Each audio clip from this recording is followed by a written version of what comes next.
We're live here watching the uh, Bristol race, the Food City 500. We're going to see a lot of tire wear in this race here.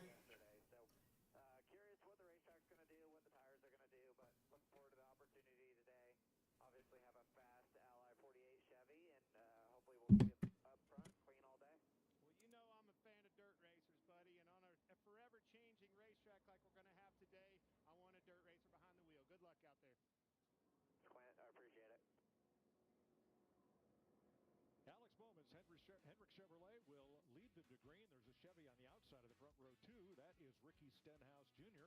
for Hayek Motorsports. Now, row number 2, Kyle Larson led 90% of this race to win last fall, and Denny Hamlin won this race last year. Happy birthday, Jamie Little. Thank you so much, Mike. Yes, it was a tale of two different races last year. We had almost 100 laps of caution when Denny Hamlin overcame the tire obstacles, and he went to victory lane. You mentioned how good Kyle Larson was here in the fall. So who has the advantage? Well, I talked to Chris Gale, crew chief for Denny Hamlin, and he thinks we're going to see a repeat of what we did last spring. And he feels like with Denny Hamlin's ability to manage those tires, they certainly feel confident they'll get the win today. And remember, Denny Hamlin going for 3 straight wins, something he has never done in his career, Mike. Row 3, we've got Ryan Blaney looking to break that bad luck streak, and Ty Gibbs, who led a career-high 137 laps in this race last year. Row 4 is Christopher Bell and A.J. Allmendinger with his best start of 2025.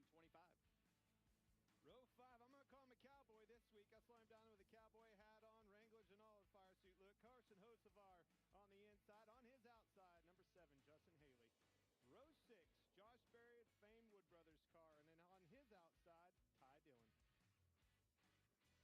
Well, let's have a look at who is hot and cold here coming into this 500 lapper. Denny Hamlin and Kyle Larson are hot. Look at those win totals over the last 7 races. All right, I'm back, and here we go. We're about to get started here. On the other end, Tyler Reddick and Ross Chastain. Kyle Busch and Joey Logano on the cold side of the faucet. Now, yesterday, Joey Logano in qualifying. Joey had some issues, had some damage, so he qualified in the back and went to the back.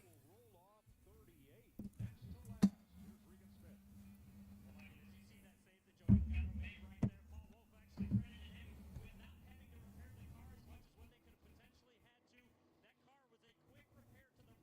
to last, here's Regan Smith.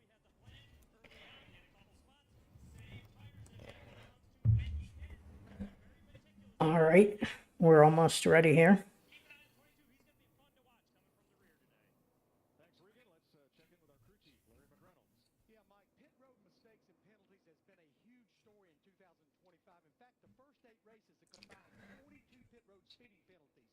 Here at Bristol, it's one of the slowest pit roads that these drivers navigate at 30 miles per hour. Let's go to our Toyota Camry cutaway car and show you how they monitor their pit road speed.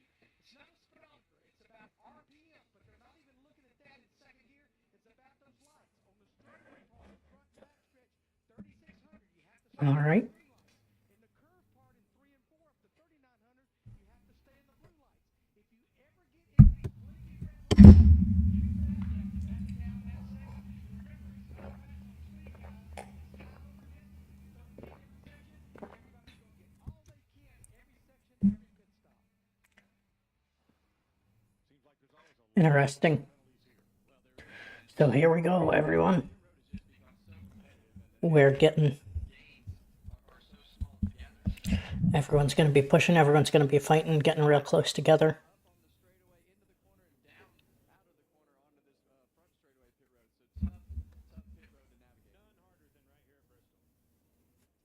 It is a beautiful day. Look at yesterday, 45 degrees. Today, 59 right now. But the full sun and a cloudless sky should make a big difference. I think you're right. I think the full sun's going to have more to do with it than anything. The ambient temperature beating down on that racetrack. Track temperature, Mike, you said it earlier. The track temperature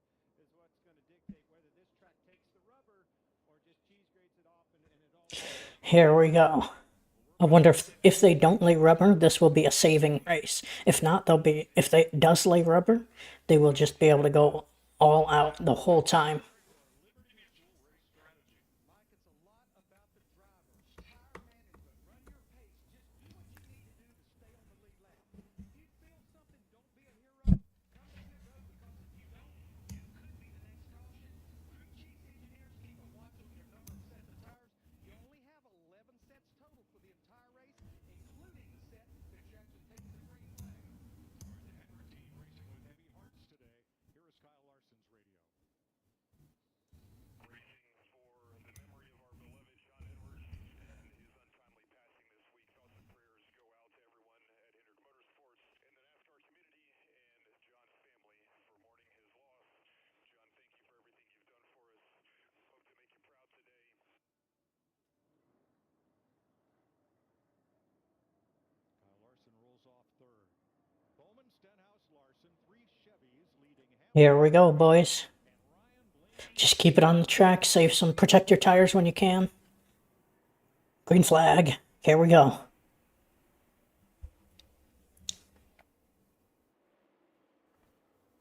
They got some new PJ1 on the bottom there. Some new track bike compound. You gotta get what you can right now. Great start to launch out into the lead, and now is when the guessing game starts. Will this racetrack take rubber? Will it not? And I think that for the drivers, they don't really know how hard to go right here. Do I need to take care of my tires? Save tires now, no matter what. What do I need to do? So this is kind of a wait and see game. I think I want to go get settled in line, right? First and foremost, when they get single, Yeah. then figure that out. I mean, you have to go because you've got to get spots, but you can't go too hard because this will be a tire wear race. There is some rubber still from the Xfinity race. I'm waiting to see if there are any marbles that show up. Still out there. And so is Bell trying to make it happen on the outside. So is Justin Haley. Yeah, and that's the hard one. If that bottom line is going to be the preferred group right now, and it should be with that PJ1, a traction compound in that bottom lane, as you get stuck on the outside, Yikes. it starts to fill in on the bottom, just like it does at places like I'm waiting to see, are there any marbles? That traction compound was reapplied after yesterday's Xfinity Series race. Yeah, Was won by Kyle Larson. and right now, I think a lot of these guys are in that tire conservation mindset, and I think Protect the tires. bar right here. So what will happen as these guys start to get the track position and get down on the bottom of the racetrack to go into tire savings mode? You'll see some guys say, "Okay, I need track position, and I'm going to go forward." The other aspect of that, I went down to get Yikes. traction compound because on that outside on a clean racetrack like we're seeing, Ty Gibbs and even Allmendinger running on that outside. I'm checking up high. Is there any Gibbs and all debris up there? drivers in the top 20 who are trying to work the outside because they can't get to the inside lane. Yeah, and the reason that bottom lane is preferred to save the tires is it has more grip, and when it has more grip, you can do you can make better lap time and use the car up Let's see. I'm still looking for any marbles. where the grip strip is not at. Is it rubbering in? Is it working? Allmendinger got down, he found a hole, and I think you're probably going to hear communication with this 54 car. Find me a hole, please. Oh, almost had it there. Still to get. 54 is trapped on the top line there. Keselowski's job right there, right? Like he knew that car wanted down. Stay in contact with that car in front of you. Don't let him down. Take that track position the easy way by keeping that guy hung out. Let that. Who was half a straightaway behind. Is there any marbles? Is it rubbering? It might be taking rubber. No. It looks like there's a lot of marbles starting to build up. Ooh. That's. He had to force his way in there. That was cool, risky. Yourself in a position to get down. This looks like the old Bristol. Exactly run the bottom. And how do you pass? You move the car in front of you so he drives up the hill and you take his spot away. All right, they're keeping it close, all chained together here. You're exactly right, Mike, and that's what It is building marbles. a little bit of alpha too, and that's the opportunities. It's a love tap on the back bumper, moves them up the racetrack, try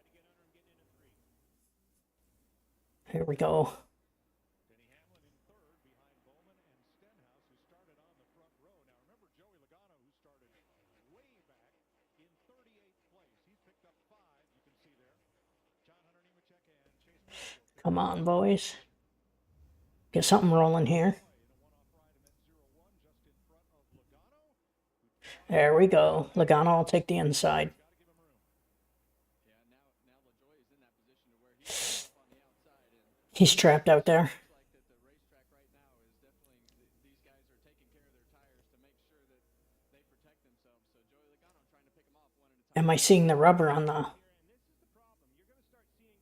It might be taking rubber. The track might be taking rubber.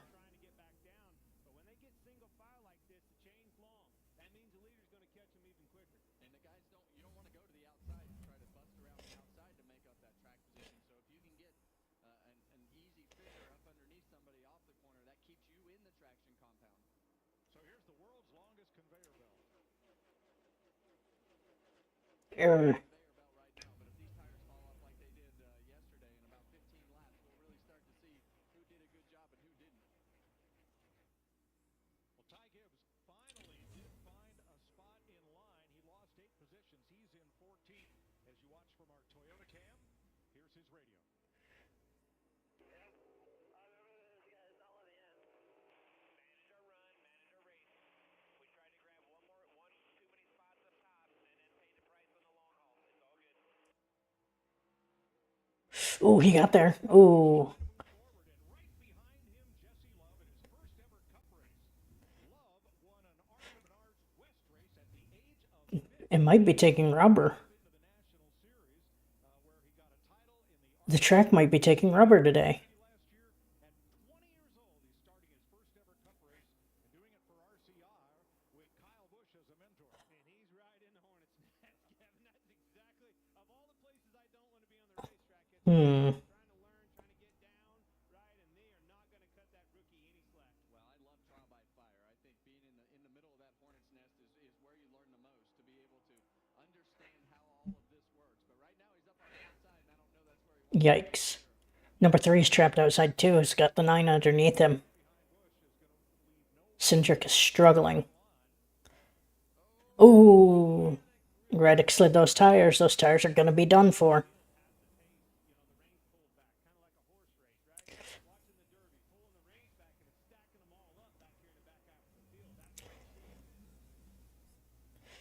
Keep those tires alive. He got real freaking sideways, man. Those tires are going to be in agony. Clint, I agree, because yesterday in practice, no one was getting more than More marbles are building up. laps out of their tires, Larry, on any run in practice. They are pacing it right now. They're barely getting wide open down the straightaways. And Mike, you talked about the activation of that traction compound being 88 degrees right now. Down in 1 and 2, it's 100 degrees track temp. It's right on 88 in 3 and 4. Denny Hamlin just lost 3rd place as he slipped up the track, and Kyle Larson pounces. Ooh, Denny Hamlin might be trapped on the outside for a little while. He's not going to be able to get down this time. He might lose 2 for it. Man, it looks to me like there's shades of rubber in that second group, Clint. So we'll see how that progresses as well. Why go to commercial now? Come on, guys.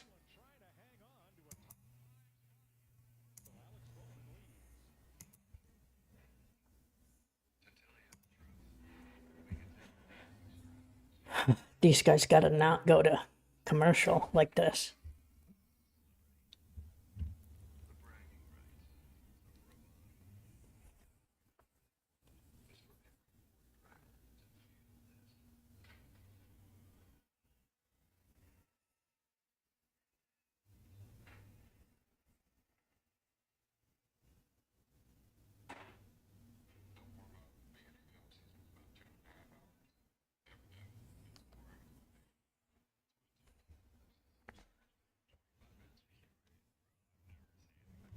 Man, it's gonna...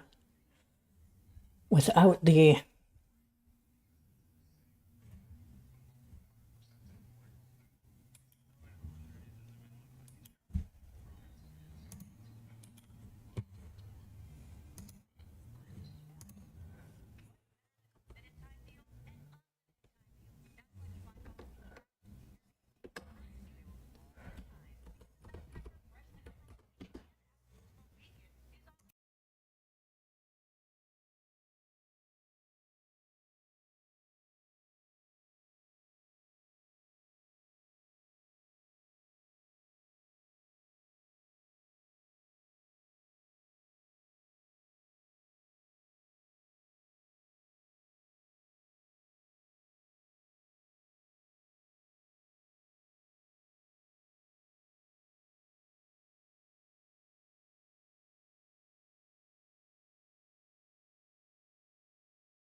So Larson has dug deep. He takes the lead. Oh, it's taking rubber. The track is taking rubber. This changes everything. It is taking rubber. But there is marbles.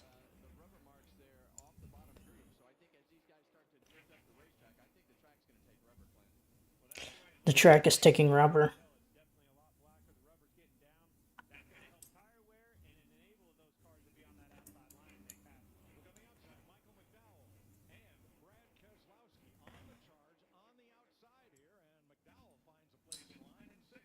If the temperature ever cools down there, the sun will start going down.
The rubber's going. The rubber's going down. Yep, it's putting down rubber. What's the weather forecast look like though? Because when they go to caution, the track is going to cool down. All right, I'm going to take a moment to check the weather in Bristol.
All right, it seems to be go time for these guys.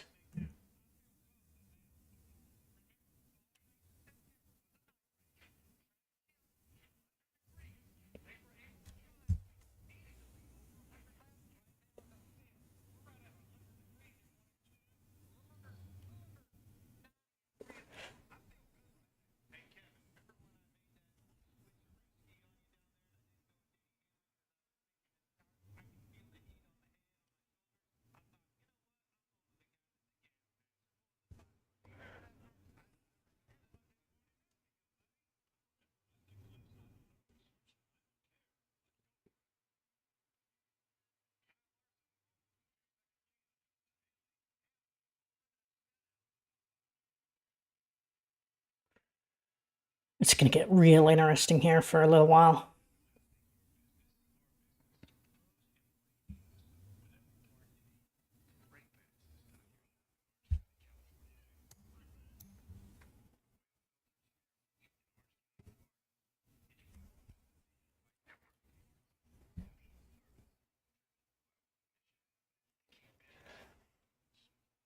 mean, the cars are putting down rubber, so this track is actually going to behave completely differently than what everyone else thought.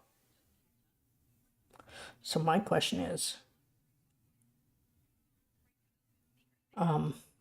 what happens if the temperature changes?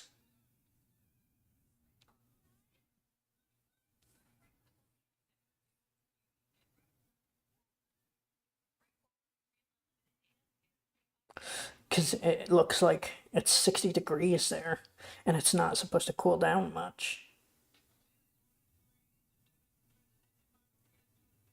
It's going to cool down a little bit, but not much over the next couple hours.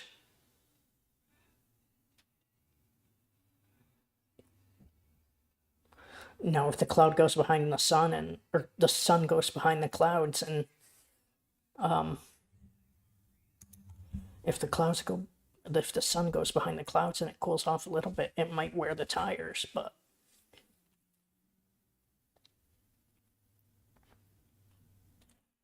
when there's a caution, it'll change things as well, because people will pit, the track will cool off a little bit.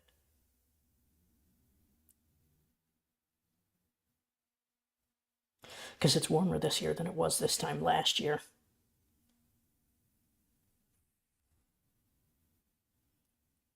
Also, there is some PJ1. They use the PJ1 over the resin. They have a more traditional resin coating that they use at other tracks. They used it last year at Bristol, but they switched to PJ1.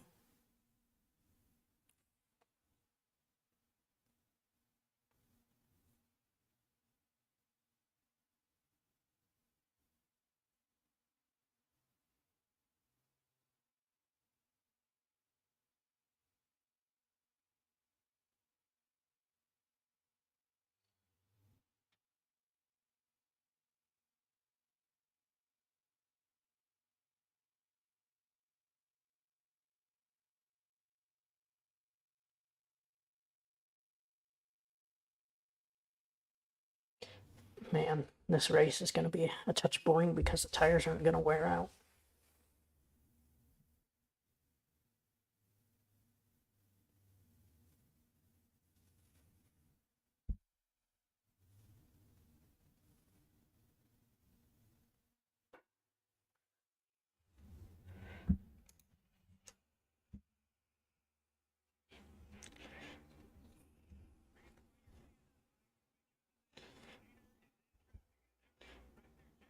Okay, so it's putting down rubber and everything's fine.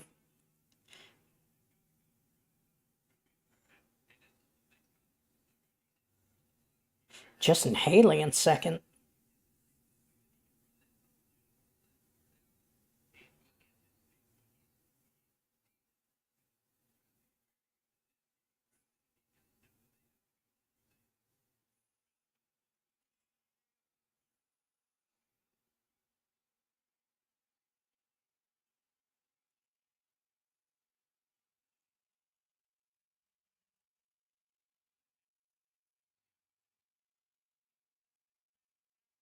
These cars, I mean, the rubber's down, so now we're just gonna kind of go.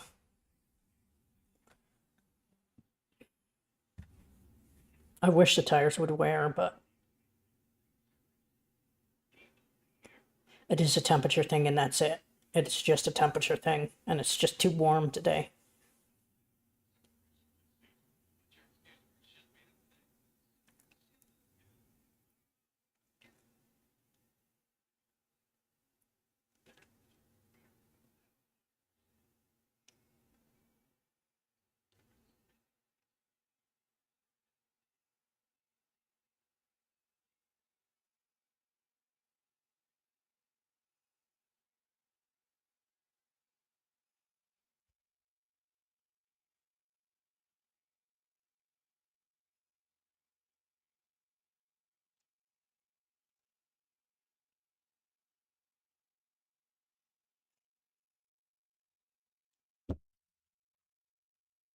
Yeah, the track laid rubber, so any concerns about tire wear are non-issue right now.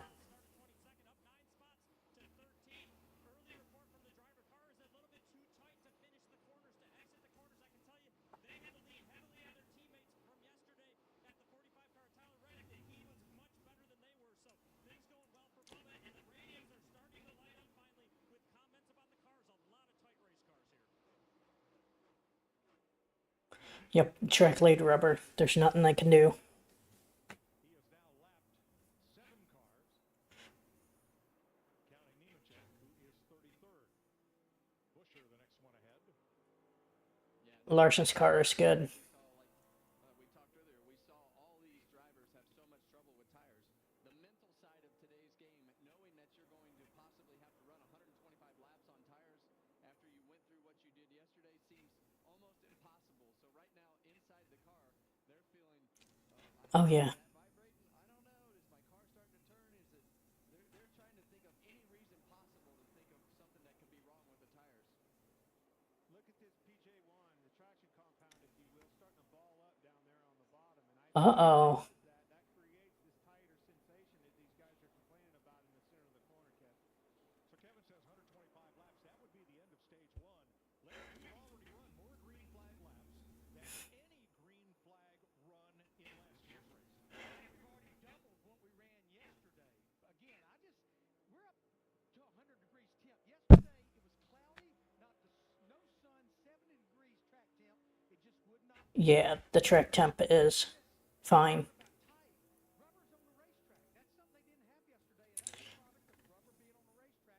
The front tires starting to slide. Well, and I think it's also a product of that traction compound enabling these cars to go faster through the corners than they're used to running. Carry a lot of speed through the center, drive a push into it up off. 85 laps complete. 40 laps to go. Oh, man. All green flag stage. So it literally just doesn't matter.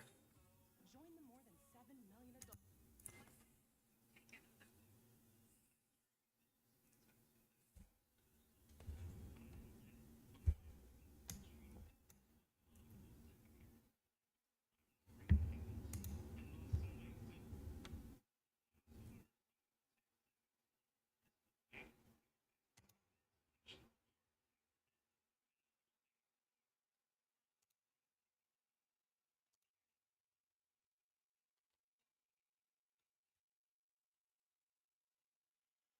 This is going to be an issue if this keeps up, though.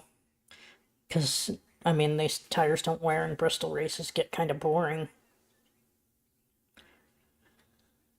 It just, if the sun goes behind the clouds or, like, significantly cools off towards the end of the race, they'll wear out, but that's not going to happen right away.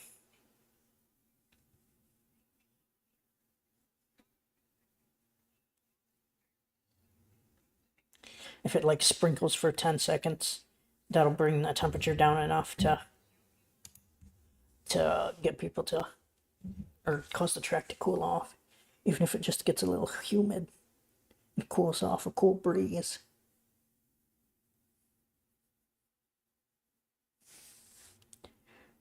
But if this keeps up, they're just gonna run kind of in that system that they were running in. Because they're getting plenty of heat into the track. The question is at the end of the stage when they pick that rubber back up. Because they will. They always do. So every restart from here on out is going to be interesting just because you don't know if it's ever going to take rubber again. It might take rubber. It might be fine. It might die. The tires start wearing and it's going to be game over.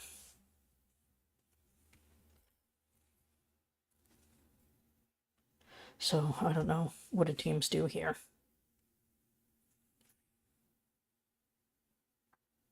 Right now you have to race like you would have in the fall before the tire wear thing was a concern.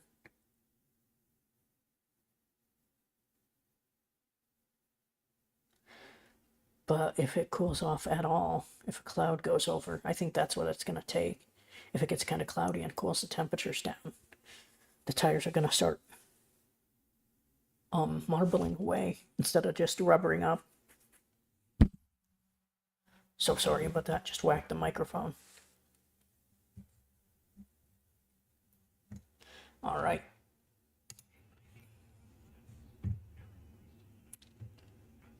Pushing and shoving here. Cars, it gets harder because they're all double wide and they don't want to go a lap down. 3 wide. Careful. Don't leave a lot of room, do they?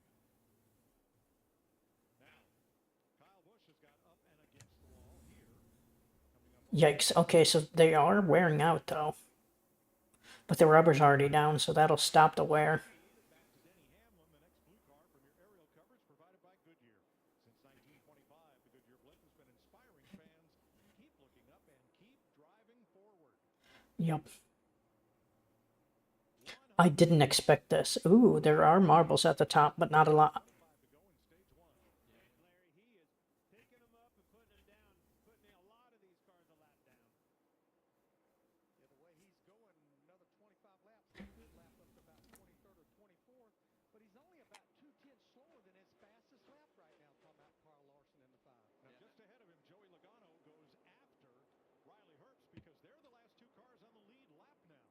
Yeah, and we go back to those replays of Kyle Larson. I just takes my breath when he gets into those scenarios going through lap traffic because he has such a fast car and such a big lead.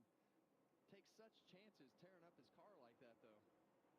Well, his ability to get through lap traffic is special. It's just different, right? He's so used to passing cars, doesn't lose the momentum. See the momentum, he catches them, he times them, and sometimes... Because some cars might have taken a little bit of camber out to try and save the tires if they believed that the tire wear was going to be an issue. That last lap in 3 and 4, he went all the way up to the wall in 3, came down, did a late apex in 4 like he was on a road racetrack to gain position on Riley Herbst. Yeah. That whole track is his playpen right now. Man, it's going to be... In the things that he does behind the wheel, and he always I mean, these drivers are getting insane now that they know the tires aren't going to wear out anytime soon. and the last thing that Joey Logano wants to do It's purely temperature dependent. I'm going to keep an eye on the weather. spun that car out, knocked the right rear off, had to start in the back of his field. Let's have a look at the Chevrolet team update. Kyle Larson leading. Chevrolets have led every one of the 105 laps so far. And except for Hamlin's Toyota, those Chevys have positions 1 through 6. And the difference in the top and the bottom, Clint, as you know, it's a much different style in how you drive the car. You have to slow the car down a lot more on the bottom of the corner. So being It's going to get interesting here. on the bottom and the top is 2 different styles I mean, when the caution happens, we'll see. Because if the track cools down, it's going to not activate the PJ1 and they're not going to have the grip and then the tires are going to wear out. His traction compound is wearing out a little bit on the bottom, and this outside line is getting way faster. We need clouds to block the sun. There's not many clouds, though. In stage 1. Since NASCAR came up with stage racing, stage 1 of Bristol has never gone caution-free. This would be the first one. Yeah, I think part of that was just the first half of this run, everybody not really knowing what to do. As we see some contact there with the 24 and the 2, and William up the racetrack right there, gotten the crumbs, the few crumbs that there are on the racetrack, the marbles up in the top, and had to check up. Cost him 3 spots there. Yeah, I mean, I noticed that it didn't start marbling to the outside. The rubber coming off the tires that produce those crumbs or marbles all over the top groove of the racetrack. Look at the difference today. And that was the indication that the drivers had right off the bat. Hey, the tires aren't going to come apart today because those marbles are not up in the top of the racetrack. Floor it. That's what that means. Yep. Big difference in the weather. The ambient temperature 15 degrees. Track temperature difference huge in this full sunshine. As we come down to 12 to go. Yeah, not very many clouds, so this is going to be a little bit more boring than I had expected. Priest's Ford Performance Cam, that is the leader. Kyle Larson going by. This shows you how fast and how methodical Kyle Larson is doing of putting cars a lap down. I mean, I look over, and the biggest mover of the race so far is that car right there, a lap down, the first one. Joey Logano in a 22 car gained 12 spots. Wasn't enough. Priest is not going to go away quietly here. He's battling hard to stay on the lead lap with Michael McDowell right in front of him, but I don't know, he's got to hang out there for another 10 laps. Yeah, and these guys all had to decide what do we do to our car before the race. We heard Larry talk about tight cars and handling and all the things that they had to decide before the race. And right now, some of those guys are getting bit and going a lap down. Yeah, the rest of them are starting to fall off at the tail end of this with 9 to go. Stenhouse lost a few positions right there. Yeah, he and Blaney both started top 5. Now they are racing for 7th. Now, if Priest can hold off the 5 and stay on the lead lap at the end of stage 1, or if he can at least keep him from passing McDowell to get the free pass at the end of this stage. All right, there goes Larson. Stuck on the bottom right now. Because of moving up the racetrack when the track was not rubbered up. Now it's rubbered up and you can run anywhere on the racetrack, but this will definitely probably be the worst run on the tires. It's going to be interesting though. Sun's setting a little bit and it's starting to shadow down. It's going to cool it off. It might get that top line to where it'll tear tires up bad.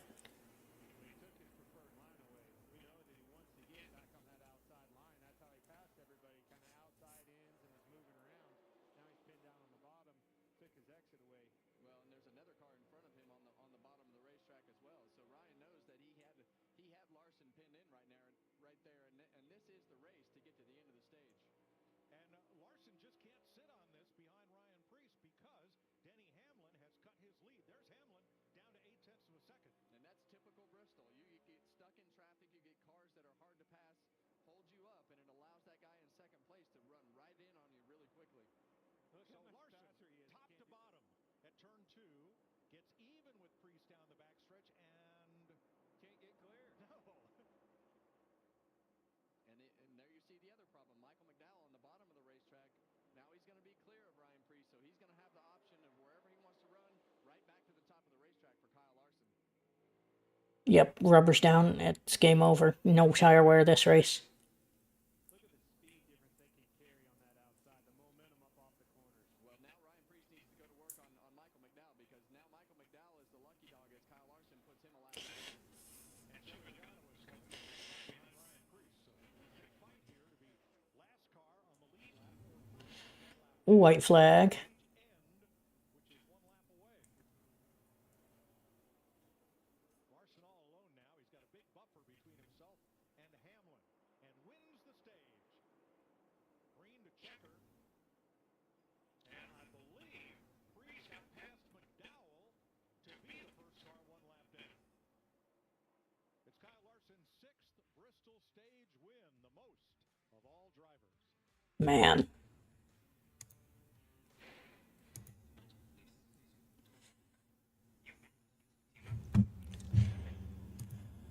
So, very little tire wear. The only battles are the ones for lab traffic. Man, I was hoping this race would be good.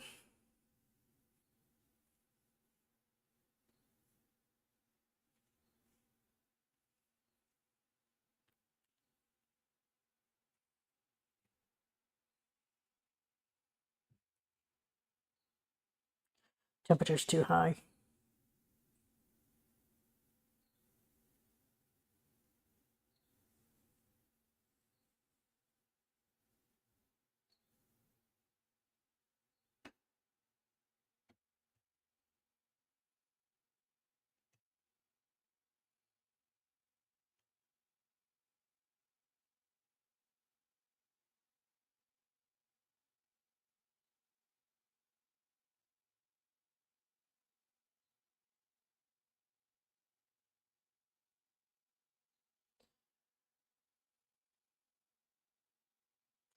Yeah, the trick to rubber. The race is kind of whatever now.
Yeah, there's no concern of tire wear right now among the teams.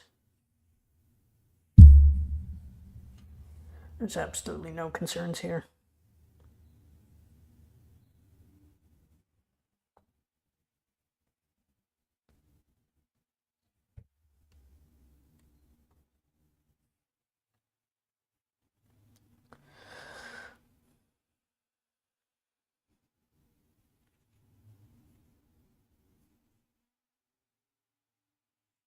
There's heat in the track, so it just doesn't do anything.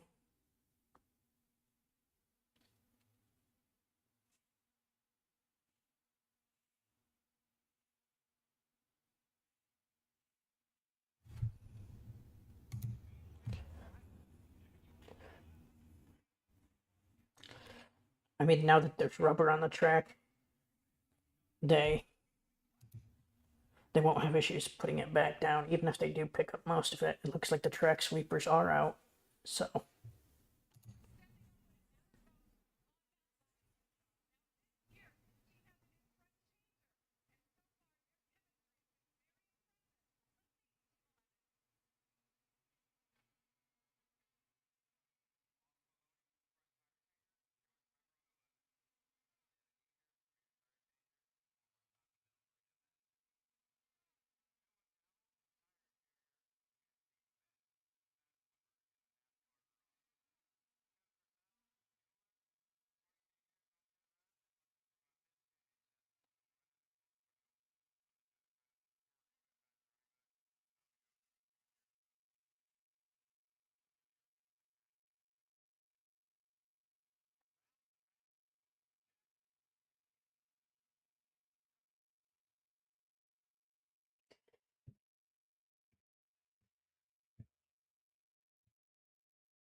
it'll be really interesting here.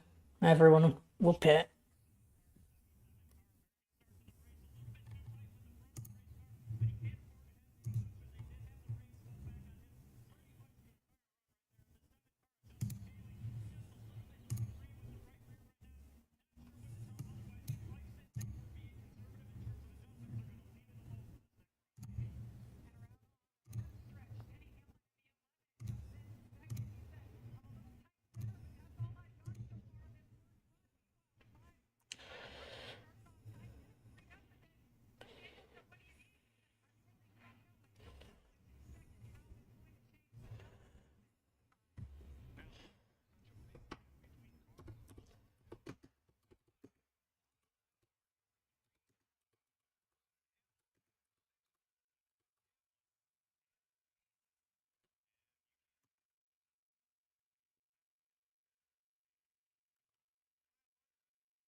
These guys gotta quit going to commercial so much, but I guess it's caution anyway, so it doesn't matter.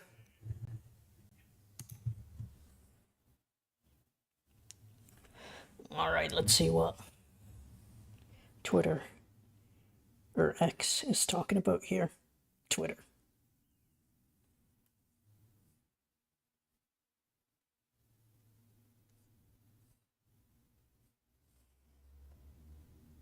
Yeah, tires are not wearing.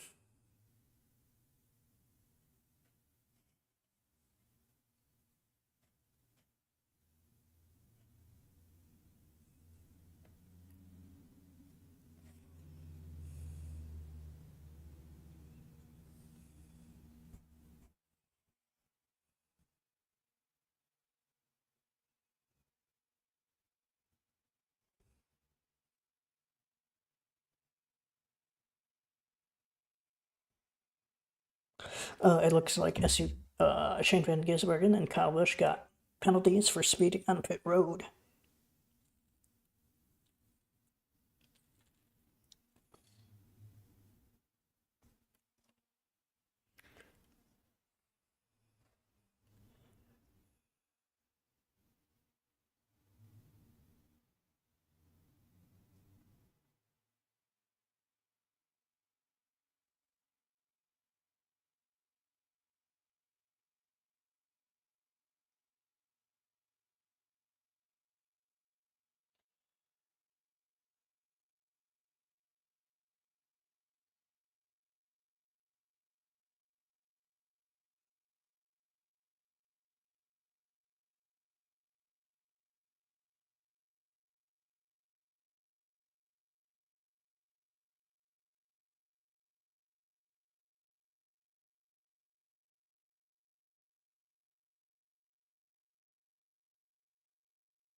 Why? Why did they? Why are they still pacing? They need to go green.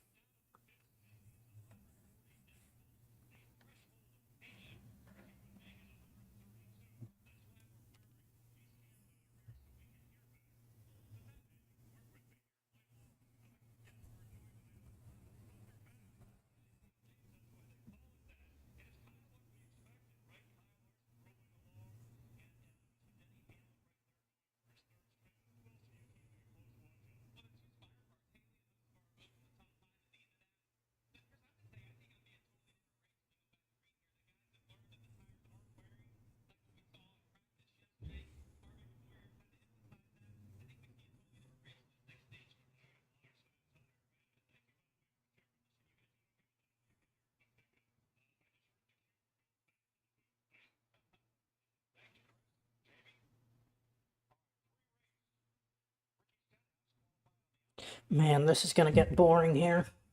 They picked up the rubber and hopefully they don't put it back down, but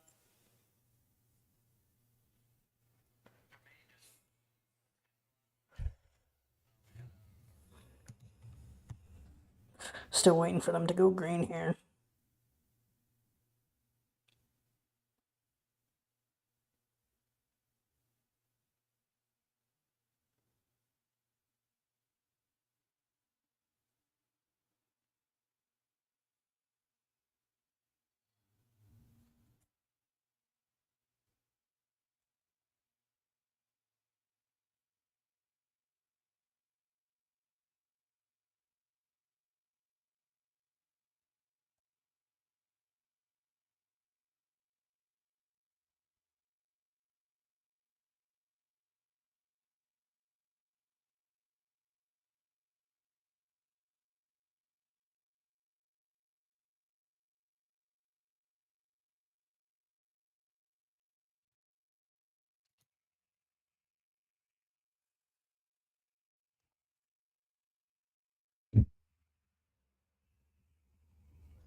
Yeah, temperature's hotter.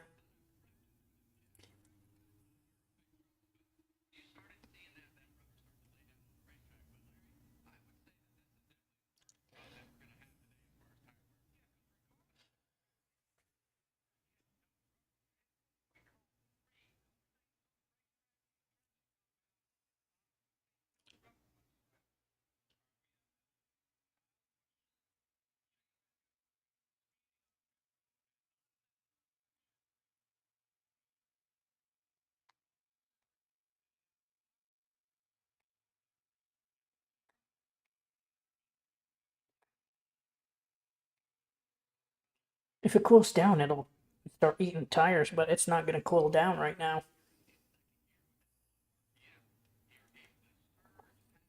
I don't know what is going to happen here.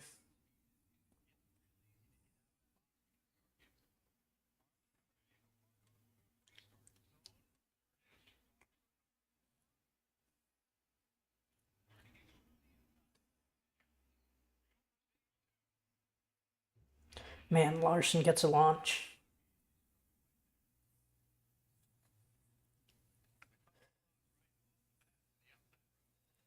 All right, so do you run hard or do you try and save a little bit?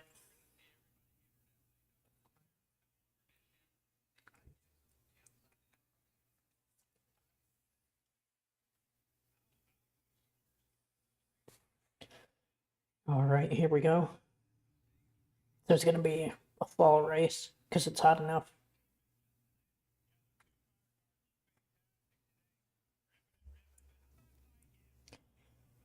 If that shadow can start tearing those right sides up where it's shaded.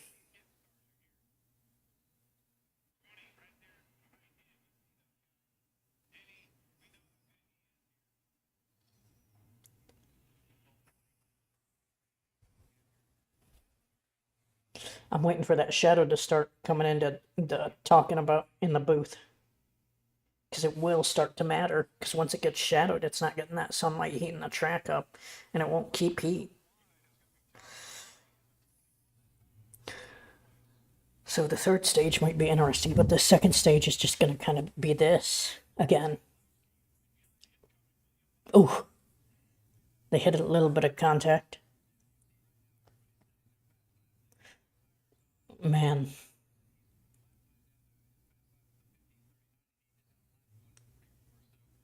Bang! Hammered. Keselowski.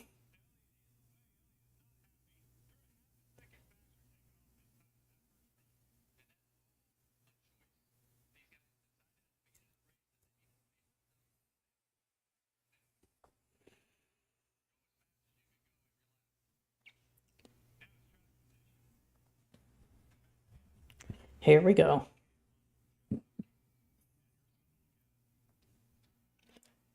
It's gonna get real rough. Oof.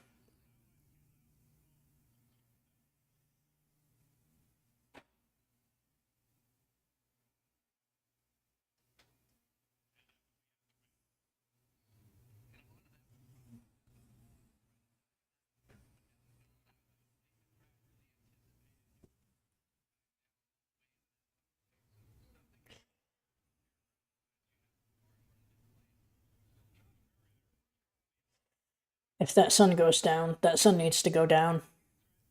Ooh.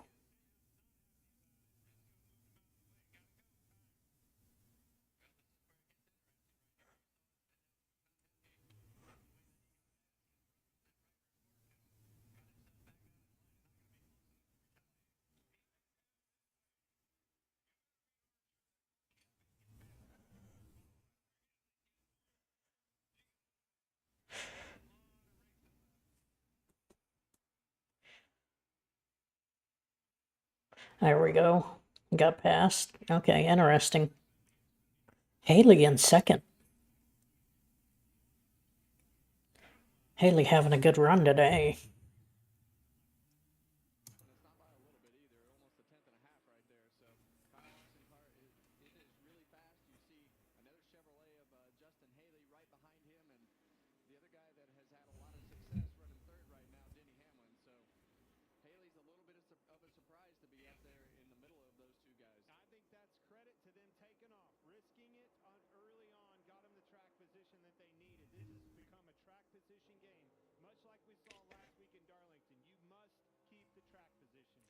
Is it gonna rubber up again? I'm not seeing any marbles up top, so no tire wear race.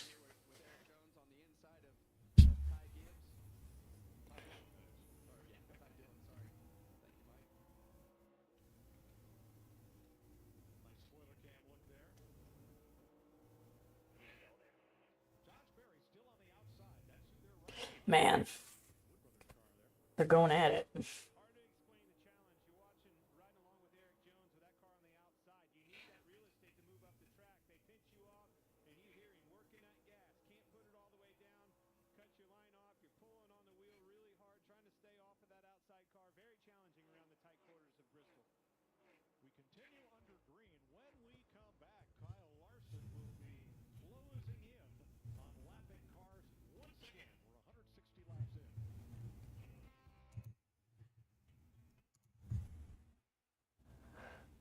Oh, so many commercials. This is getting a little rough here.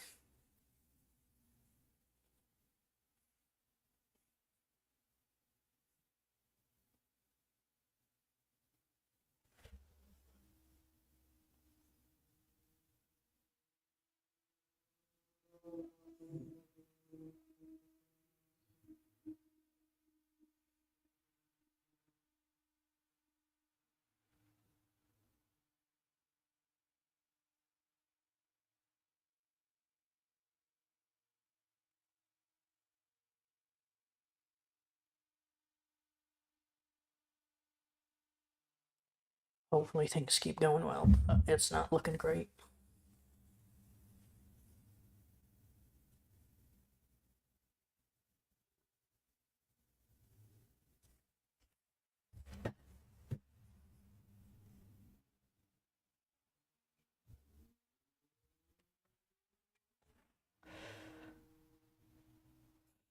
So what's going to happen is they're going to be able to run that last stage in halves.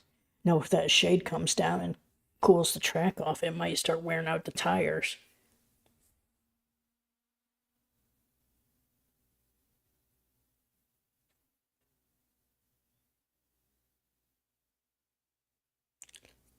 Yeah, it's going to be a bit of a boring one.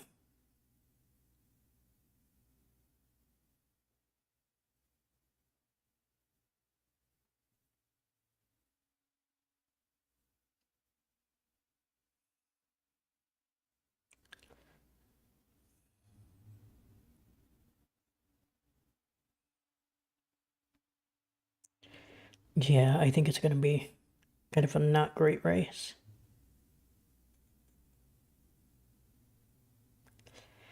I mean, it's going to be pretty decent because Bristol's always decent, but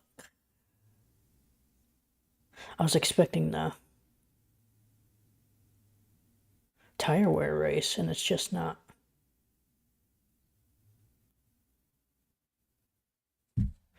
enjoyable.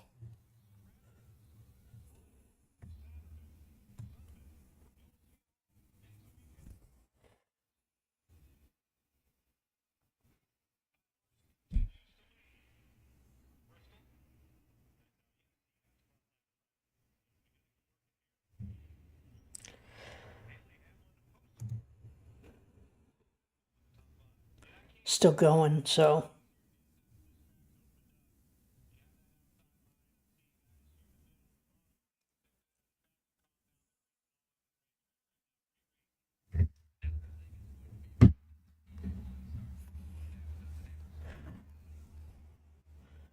my question is, will the shade right there start creeping low enough to matter? Because if that track's able to get shaded, it'll start cooling off and start wearing out the tires.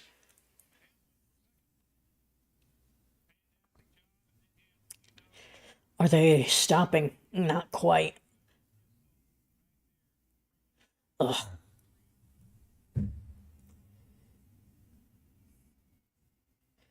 I mean, I'm glad Larson's winning because I'm a fan of Larson, but like,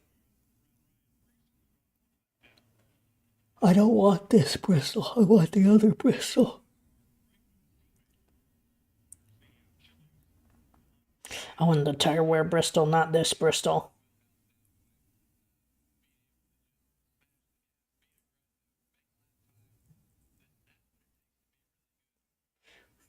I wonder if the track bite helped because I think it activates at a cooler temperature. Ooh, someone's way up. Oh, car round. 88, Shane Van Gisbergen. So do you pit? I don't think you pit. The tires aren't wearing right now.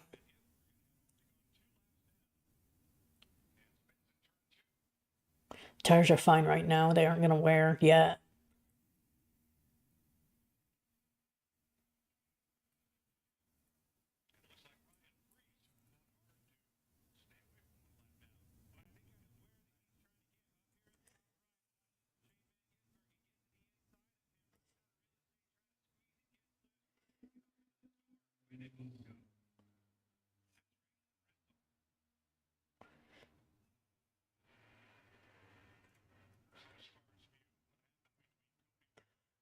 Man, man, just about took out Danny too.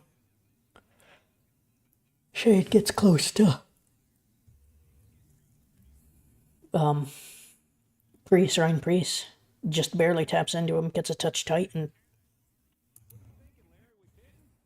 I'd say we might see a mixed bag, Clint. We've run 35 laps. Again, the fall off is not that huge.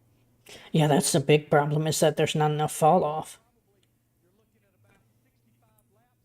If that shade can cool the track down. Mark that track position. After today's NASCAR race, head over to Fox to catch the IndyCar Series on the streets of Southern California for the 50th Long Beach Grand Prix.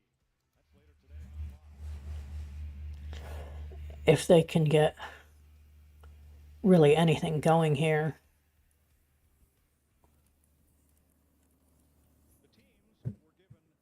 The teams were allowed to purchase 9 sets of brand new tires for today's race, plus the set they qualified on. And this morning, NASCAR allowed each team another set of tires with the concern about tire wear. So 10 sets of new tires plus the scuffs from qualifying are available today. Probably going to Here we go. now that the racetrack is rubbered up. So this will be interesting, like Larry said, as to is track position that much more important? Is the pace what's going to be what's going to trump the other today? Well, let's see. Somewhere around what? After 35 laps, they were running. That shade's getting pretty tall. Go back to that last run. If the track gets a little bit more shaded. On lap 100. So I don't know. I think the track position game is alive and well. This last stage might get a little interesting. Win column this season. But the Gibbs Performance Center has also been hard at work on pit stops. Now, this is what we saw last year at Richmond, a different choreography of the pit stop. Then at Daytona, a timed pit stop displayed on the iPad for the driver. Timed fueling there, and we talked earlier about this slick move, the jack from the right to the left side of the car move, all chasing fractions of a second. He didn't come up with that, though. Our man Junior Johnson did. I saw that first back then. All right, Ricky Stenhouse from 9th is the first of the cars to pit. The front 8 stayed out under this caution flag. So we'll take a break from Bristol. I'm just waiting for the shade to roll over the track to see if tire wear comes back. Because if tire wear does come back, it's going to become a big problem for these drivers. Because they're going to expect it.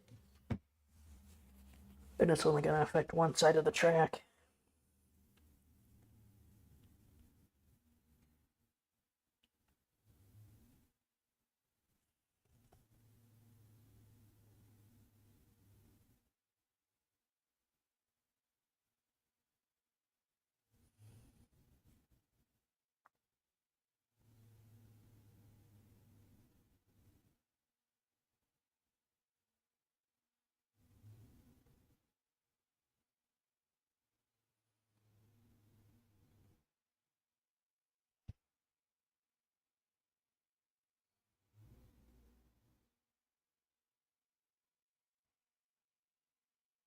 Yeah, it's going to be...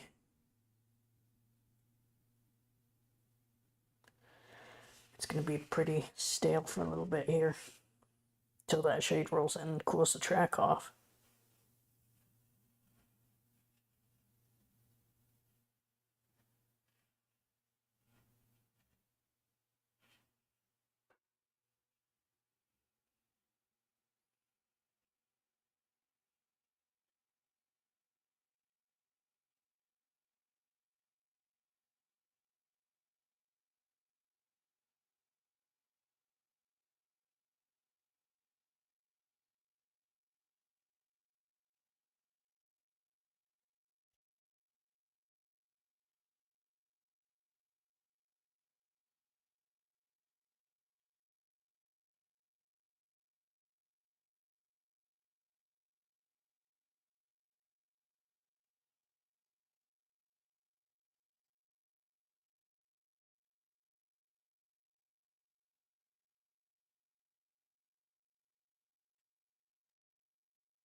Man, it's.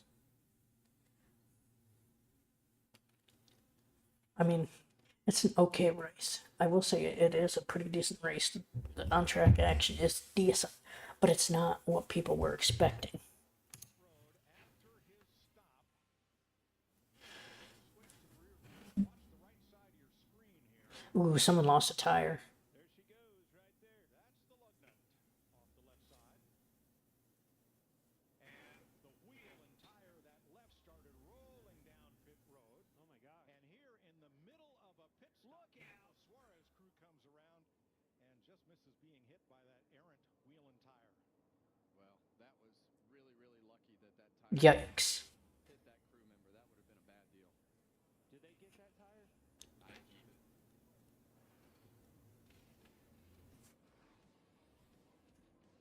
All right, and now we're talking about the wheels again because we've had another wheel come off. 18-inch DBS alloy. Man, And how it's retained. Once that nut goes on past that brightly colored stop, the wheel should not be able to, or the nut should not be able to unwind itself. Yeah, well, obviously, it most likely didn't get put on those dowels, and the lug nut never went on, and then the safety pin never released, so the lug nut never got to the point of that pin popping out to keep the lug nut on there. You got to remember So the driver should never have left the pit. Well, but you got to remember that wheel's alloy, right? The studs that go in, you see all. Look here, these studs here go into those holes, right? And they have a lot of them, so it can index different ways. That thing can get crooked on there and hold it up with a soft alloy wheel, and it can also go and get in between those holes, believe it or not. And it's alloy, it's soft, and when it does that, it holds it away from that keeper. The lug nut is not on. The good thing, it happened on pit road. The penalty, he has to start at the tail end of the longest line, unlike if it had come off on the racetrack. Watching that tire roll down pit road, whew, man, that's scary stuff right there. Michael McDowell nabbed for right, speed. we're choosing this time. So he will start at the back. Take the outside. Top two take the outside. Denny goes inside. Yes, 3 of which were speeding. Yeah. A lot of bottom fishers here Well, on this. yeah, and we've seen that bottom and be dominant, and that's when it gets cleaned up, you can kind of run that second lane, but as much grip as that bottom lane has right now, currently with them reapplying that PJ1 overnight, it's going to take a couple hundred laps or maybe 300 laps to start wearing that out. So when we restart, the Echo Park Automotive Restart Zone is right at the exit of turn number 4. A lot of those cars are still on the curve. How much more difficult is it to restart and fire off when you're in the middle of the corner? It's a timing thing, and at Bristol here, I always just wanted to maintain my gap and just not spin the tires and lose anything. So you kind of just anticipate it and just try to not lose. Don't make any big mistakes, but it's tough to get going on the bottom. Especially on old tires. All right, back to green. The first All right, Larson pulls ahead of Denny. I think he spun the tires just a little bit, but he should be fine. To see if those new tires can make any ground on these guys up front. A little bit. Haley was right there, knocking on the door. Here comes Bowman. Here comes the shade. Shade's creeping in even more. We talk about those tires. Those sticker tires are always better when you fire off. So once we get past 2, 3, 4, 5 laps, that's when things start to even out on the guys that stayed out. Denny had trouble taking off. Maybe didn't get him clear. Oh, he's bottoming out. Ooh. I think a lot of that, he might be bottoming out a little bit, but a lot of that is just the used tires. It just takes a couple laps to get those things. They don't fire off very well.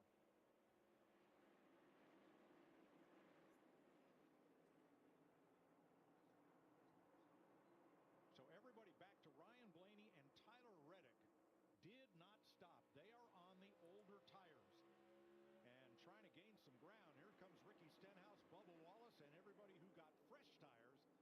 So Blaney is coming. Oh, AJ Allmendinger slipped up and they're 3 wide. Hold on.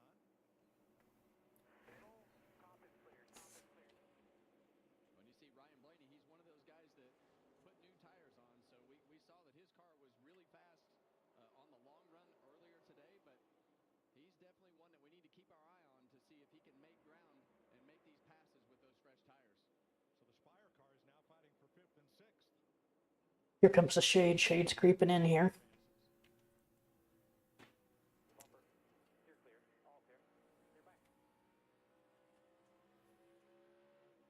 you're right. Ryan Blaney, the only car right now in the top It'll probably be here by stage 3, but not before stage 2.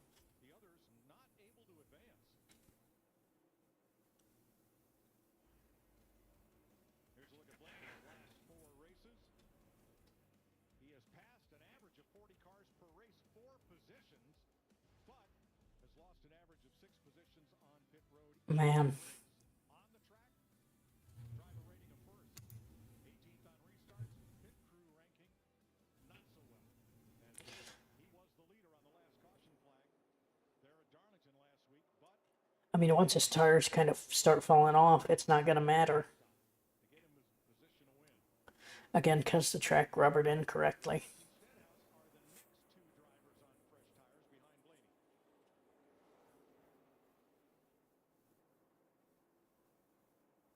Blaney. You're going to need this to go deep into a run before those fresh tires will ever show you the advantage. I think, again, going back to that first run, when I saw them guys laying the same lap times down, on lap 110, 115, as they can run on 20, 30 laps of this run, she's a track position game, boys.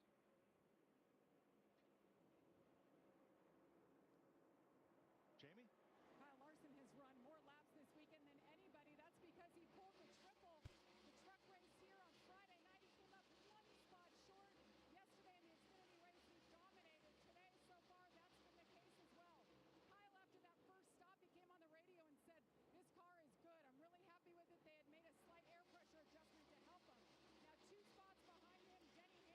It's going to get really interesting if the shade matters at all. When I try to run less brake and float it into the corner, he gets really tight. He's also free up high as well, so not as happy with the balance of that race car. He didn't make any air pressure adjustment on his stop. Lincoln? Right behind Denny Hamlin is the 20 car, Christopher Bell. Been battling free off of turn 4, fighting for some lateral grip as well as a little tight in 1 and 2. But the larger issue for the 20 car, the last run, he began to get some severe brake shake when he would hit the brake pedal, meaning the pedal was shaking up and down as he would try to slow down for the corners. The team had him drag the brakes the entire caution period to try and clean the rotors off. And the 47 to Ricky Stenhouse Jr., one of the cars that pitted the last time around, they were very, very loose, hence the reason why they pitted. Mike Kelly did tell me I mean, tires don't matter at this track when it rubbers in. You have to have such a huge difference for it to matter. Bristol, when the pace picks up like this, you get in sync, you get into rhythm, Kevin. You start backing the corner up, running out. New tires would matter if it didn't rubber in. Drag if they run cool. Brakes don't like to run cool. They start vibrating. That buildup. And like you said, that material from the brake pad builds up on the rotor. And in these cars, they have really big caliper. Shade's starting to come in a little bit. And that shake is really annoying, and it actually affects your rhythm as a driver in the way that you can brake into the corner. So brake shake is usually from the brakes being too cold. And it's hard to explain how violent it'll shake the steering wheel. I mean, you said it. It throws you off your rhythm in a big way because that wheel is shaking really hard. 24 cars on the lead lap, led by Kyle. Man. Again, he will be lapping hard Vroom. to come back from this side by God.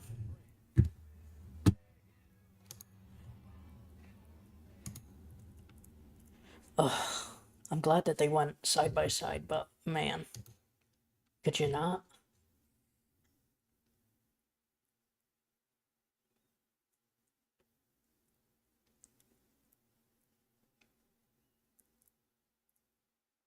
And they're showing this fisheye POV. Again, I'm just waiting for the shade to roll in, and maybe that changes things. As we go into the evening, it'll cool down.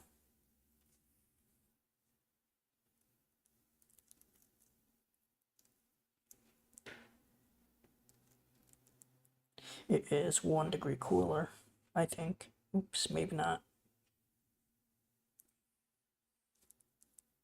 It is 2 degrees warmer.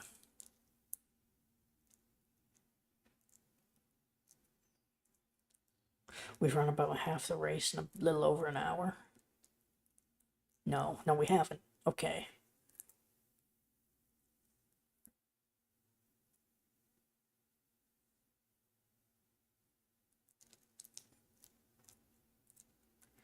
Prediction is still saying it's going to cool off in like an hour, half an hour. And the sun might go behind some clouds, which could cool the track off. But by 6, it's not cooling down much, so the big thing we gotta wait on is clouds.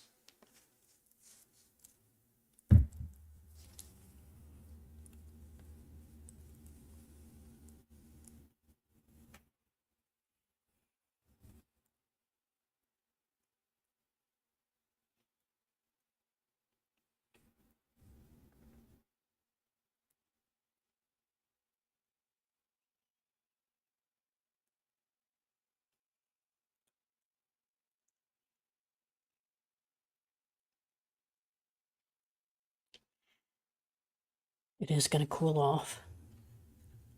That's what I'm hoping for.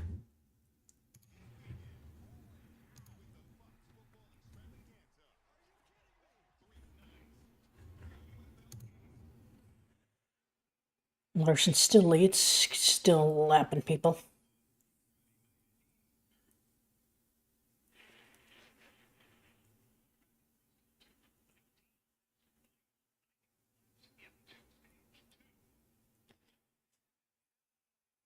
It's stupid that these tires can last this long at this track.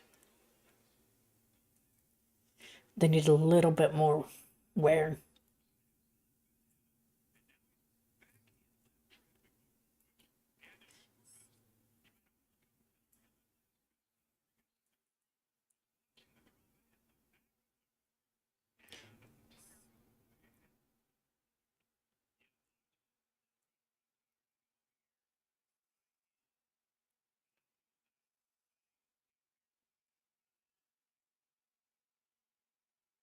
Man, what bad luck here.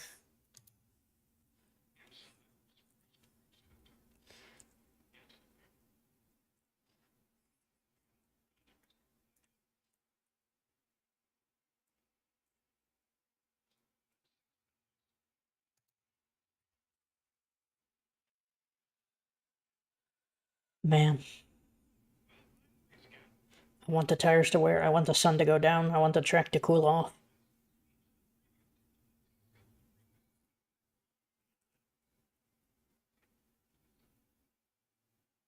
Is anyone even close? Bowman? Bowman's the next one. He's kind of close. Let's go, Larson. Come on.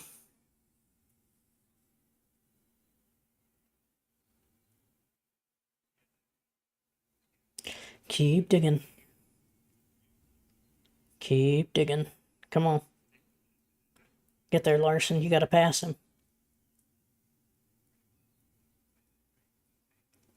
The clouds are rolling in. Track temp might be falling.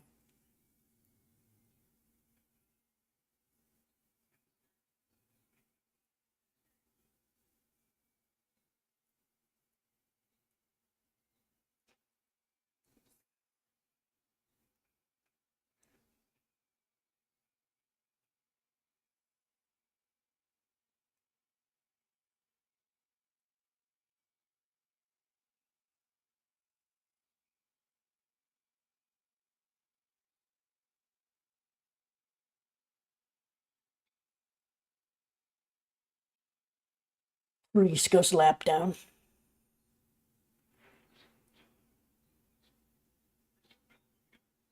Or not Priest. Yeah, Priest.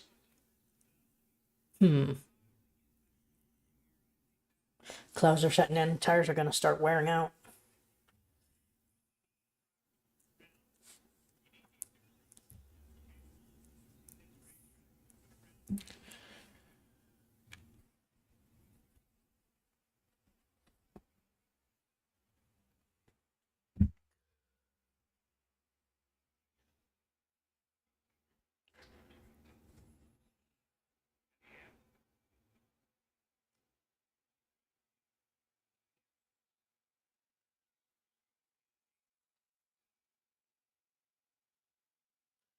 So what's going to happen is these guys are going to take off the tires at the end of the stage and see that they're getting a little more worn because the temperatures are getting cool.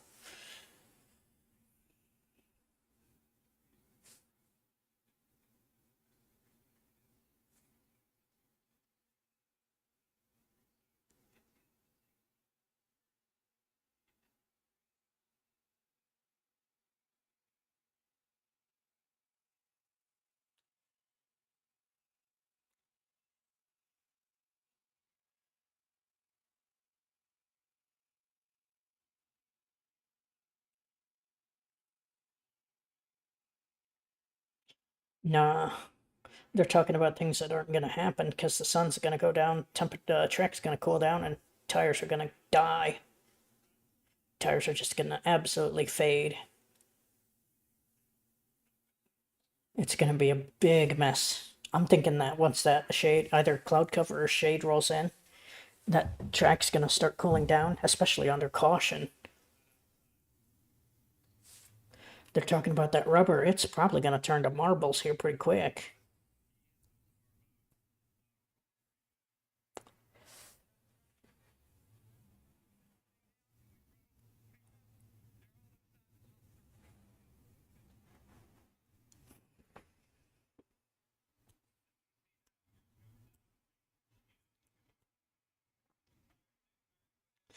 It's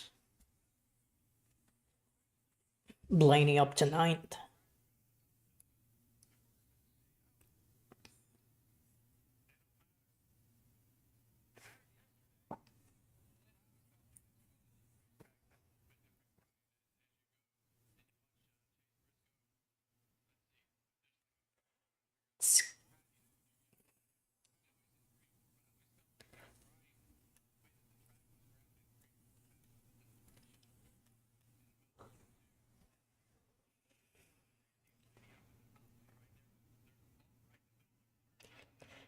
Yeah, that's what's going to happen. Clouds are rolling in. It's going to cool down the track. Hopefully, it causes the tire wear we're looking for.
Okay.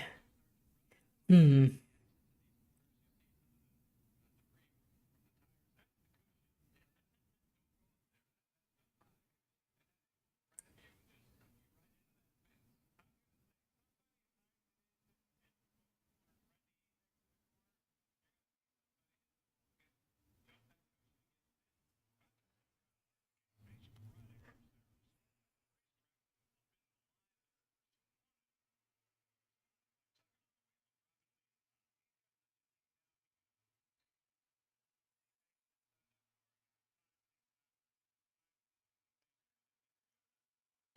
Larson is clicking off such fast laps. No one's close to him right now.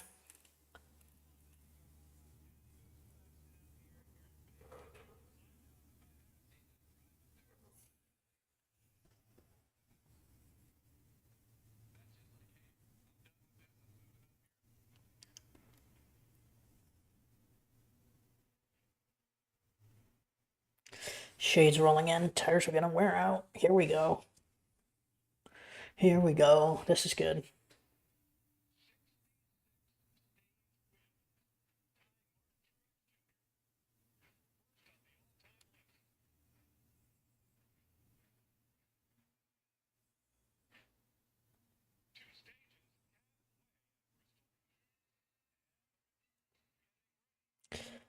Okay.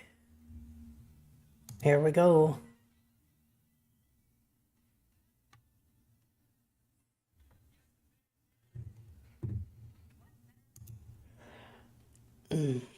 If the track cools off, if the sun goes down.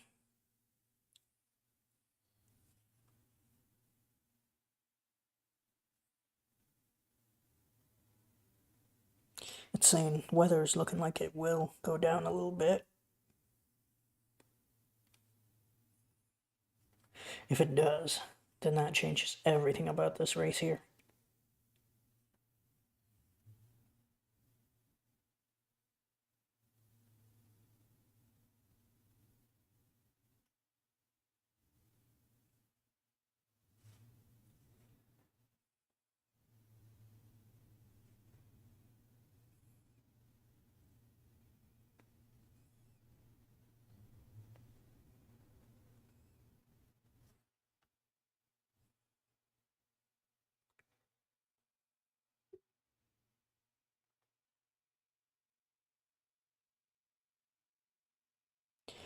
Yeah, it's interesting because it's a decent on-track product, but the tire wear race was much better.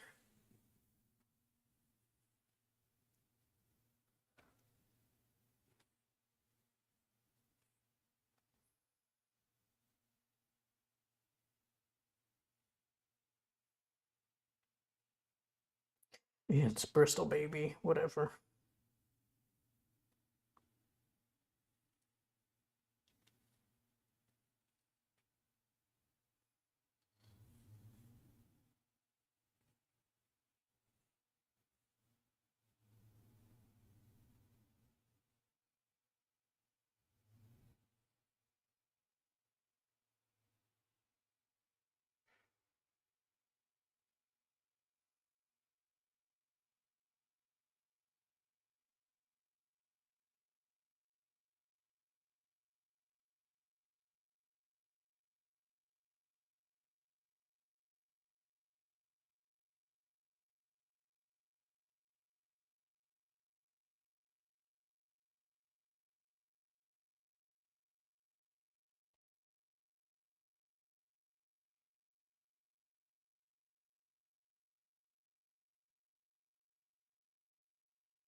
Man, we're just kind of waiting here, aren't we?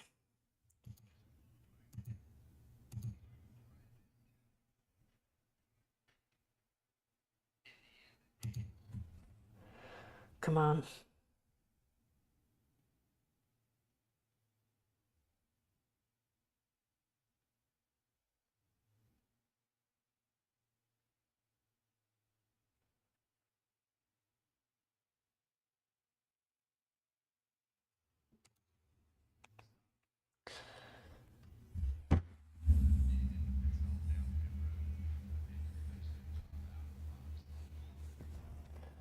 Quit yapping and just show us the cars pitting.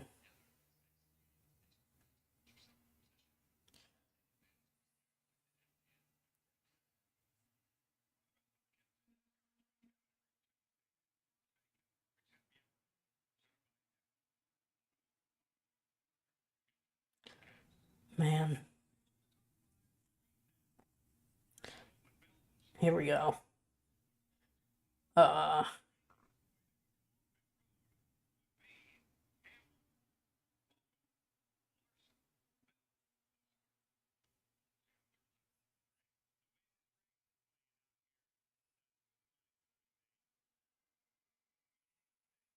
oh, here we go. Shades covering the track. Here we go. Here we go. This might be the start of the real race.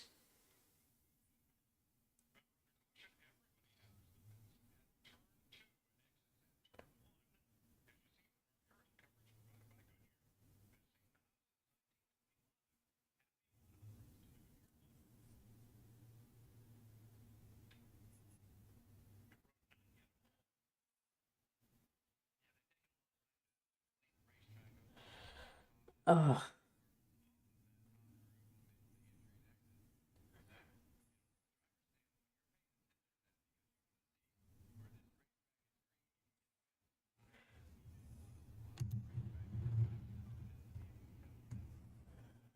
Come on, guys. Here we go.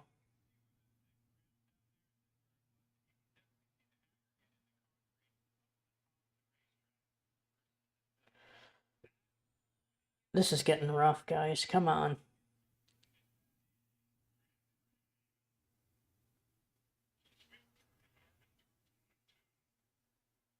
Pit road open.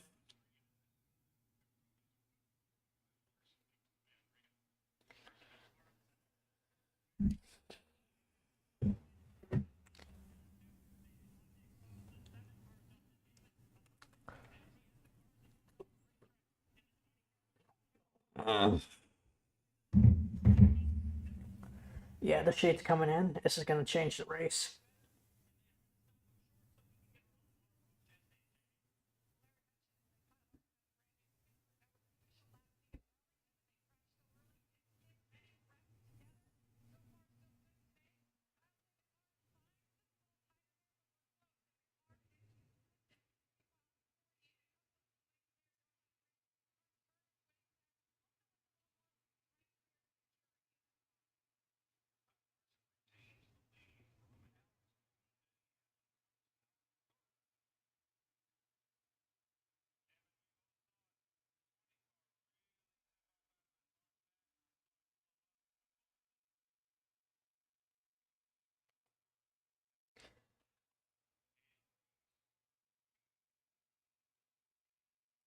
Oh my gosh.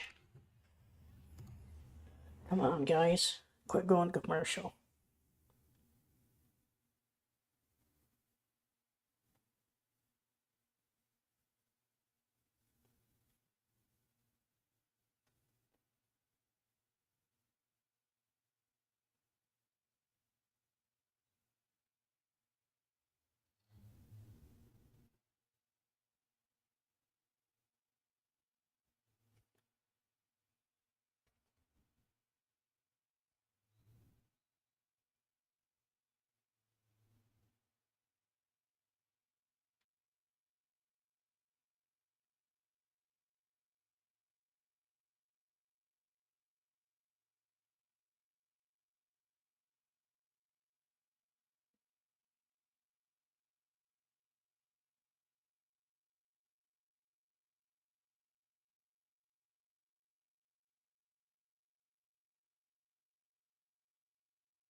What needs to happen is that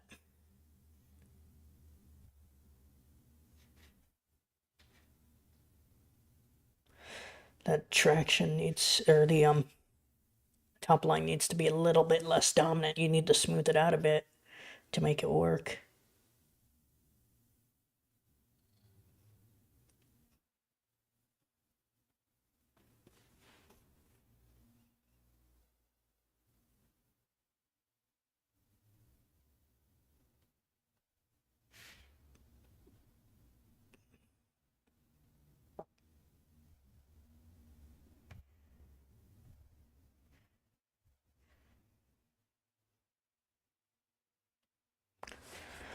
Come on, guys, we gotta go green here someday.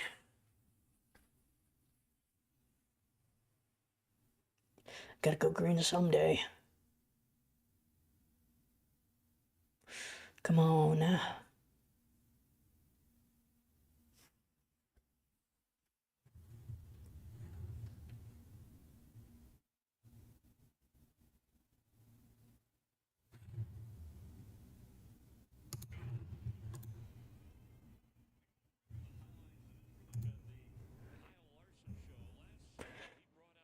Oh, come on, Chris. I don't care about this part. Just go green, guys. Come on.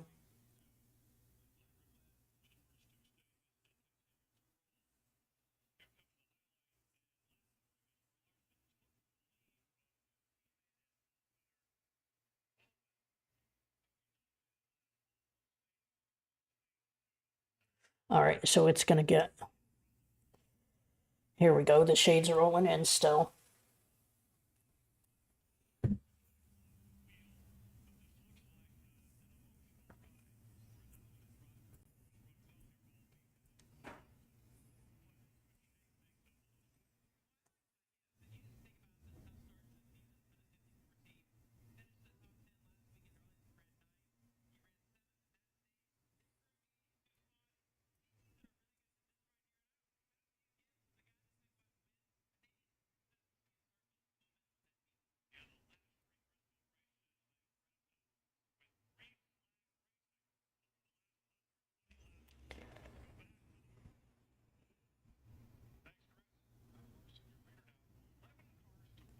All right, here we go. Here we go. Here we go.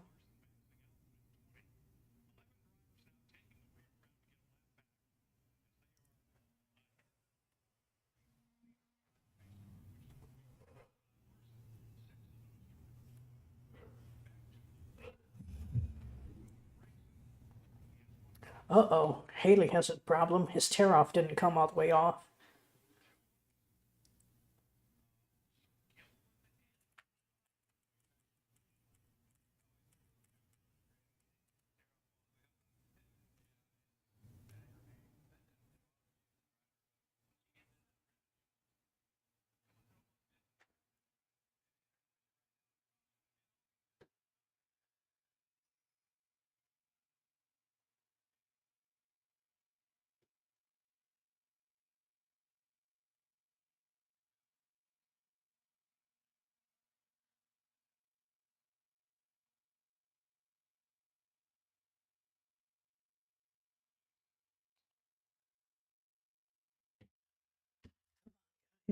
Let's get rolling again.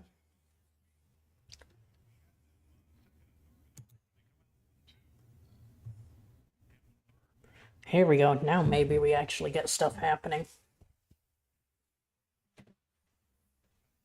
Here we go. We only had one caution for cause so far. Here we go. Green flag. They're away.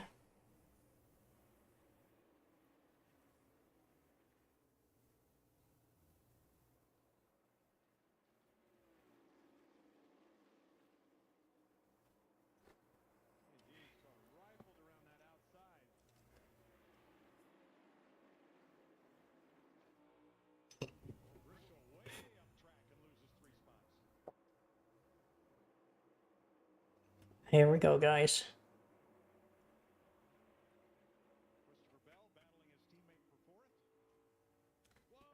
Ooh. Interesting. Track's cooling off. Track's cooling off.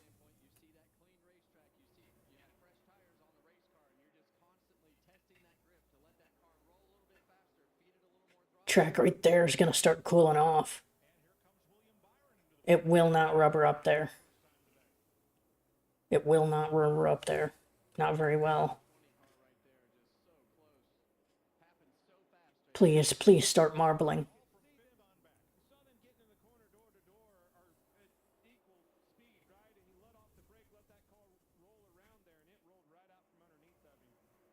Please let the tires cool off a little bit and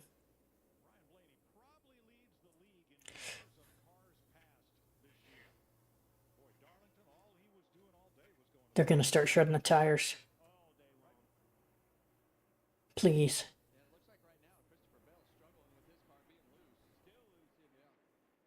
Right there.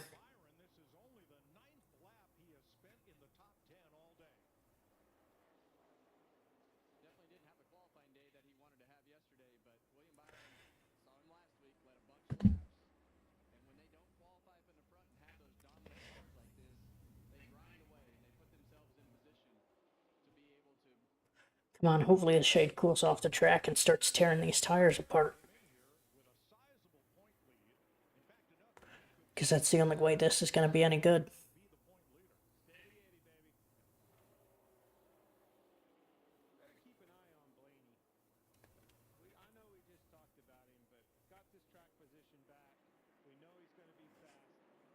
If that shade actually starts to matter here.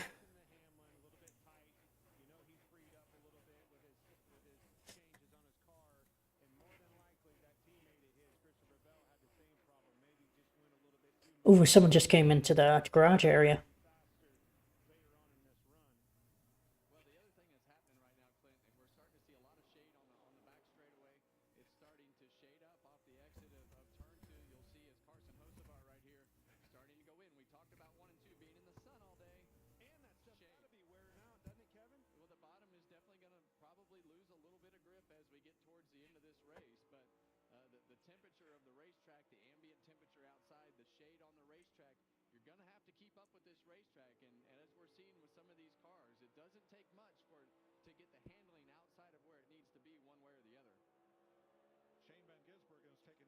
they're going to start leaning on those tires. It's going to start cording.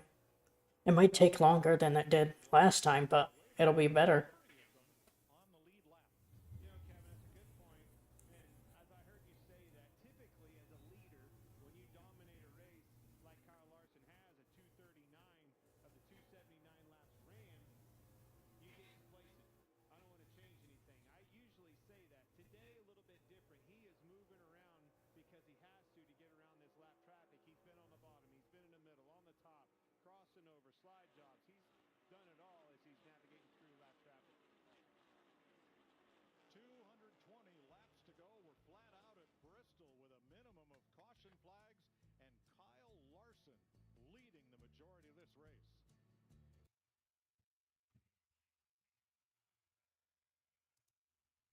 I'm hoping this shade cools off the track enough to where it actually wears the tires out. Because if tire wear just starts happening, these guys won't be able to adapt, a lot of them. They won't know that you need to start slowing down. They'll just keep digging and burn their tires off.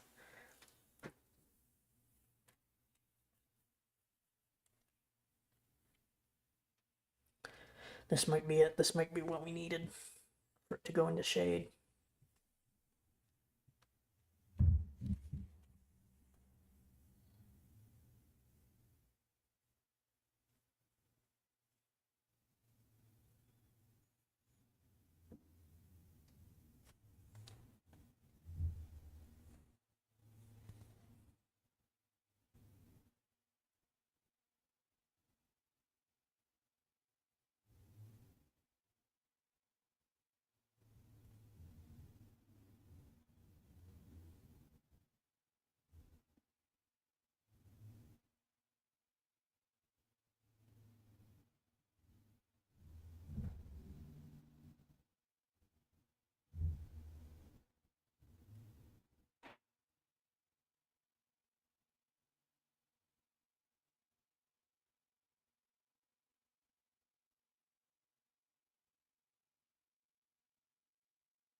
What else can we do, though? I mean, this tire isn't good. This car struggles here. It's still an okay race, but it's not great. The tire wear track last spring was great. And I think that's why everyone's angry, because that race was awesome, and this race isn't. It's mediocre at best. And like, even if they soften the tires up, what they need to do is bring back a little bit more horsepower so you can actually hurt the tire.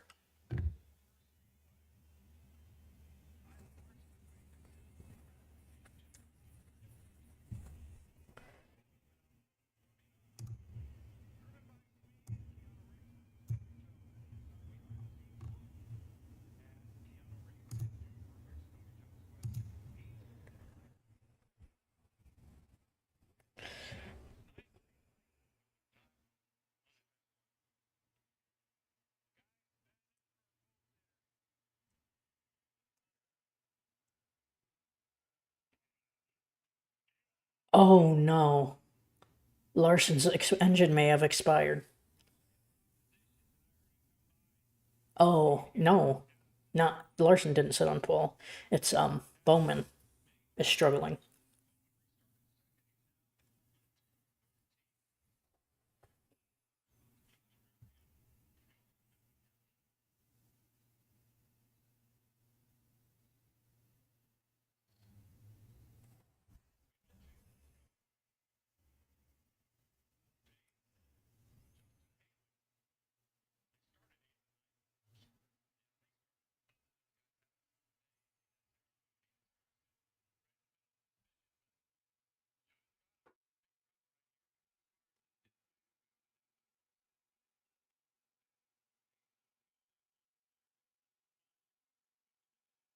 Nah, the track rubbered in. I think there's still too much heat in the track. It's not marbling up real bad yet.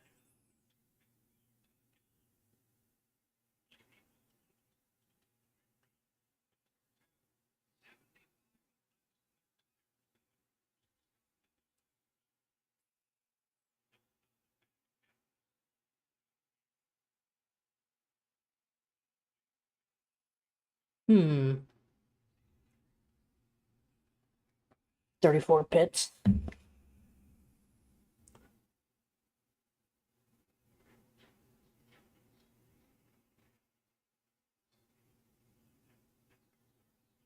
Uh-oh. 48's gonna die. Gonna explode, blow up. He's done. Burning oil.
Shade's coming in. Still. Covering more and more of the track. It's not cool enough though. It's not actually doing anything.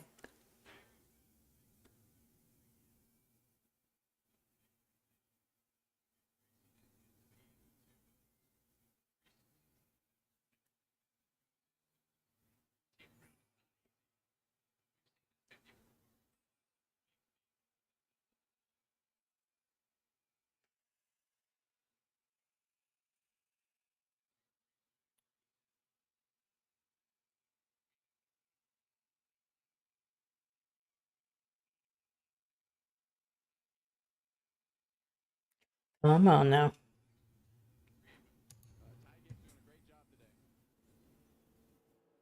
know, watching Kyle Larson lap cars, and Chris Buescher has been able to kind of maintain pace with Larson. Buescher has gone a lap down, but until a lap ago, he was within about 4 car lengths of the race leader. Now he's dropped back a little bit, but he was like matching Larson's line and moving past slower cars with him. Now Buescher goes to the top of the racetrack, and I guess that'll be the end of that for a while. And of course, we're going to commercial.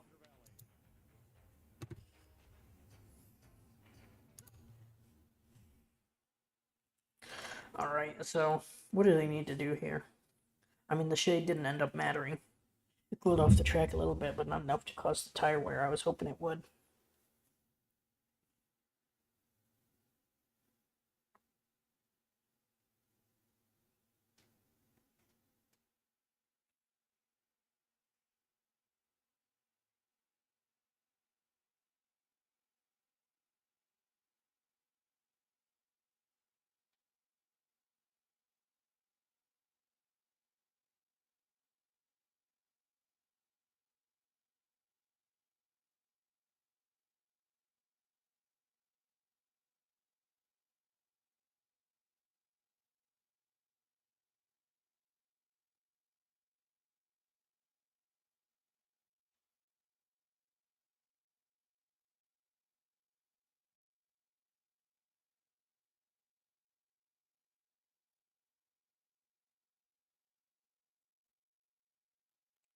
Apparently, the IndyCar race I've just checked is going on right now. I don't know who's leading or not, but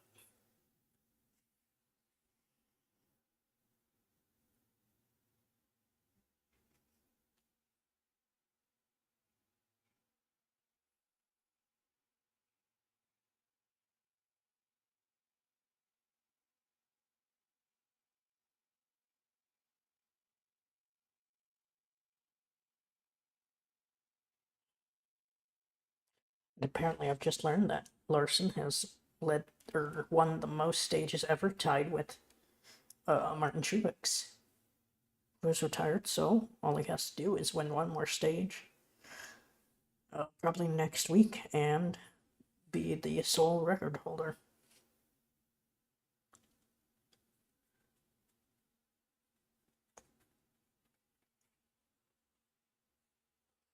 I will return briefly. I'm going to use the restroom.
We are back.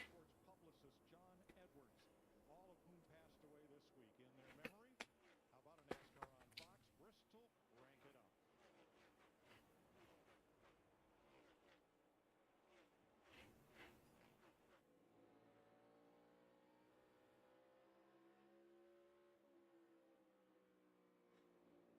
It didn't marble at all. The tires didn't wear. They're going to be able to go basically this whole stint, this whole green flag round without pitting. The tires are just not wearing.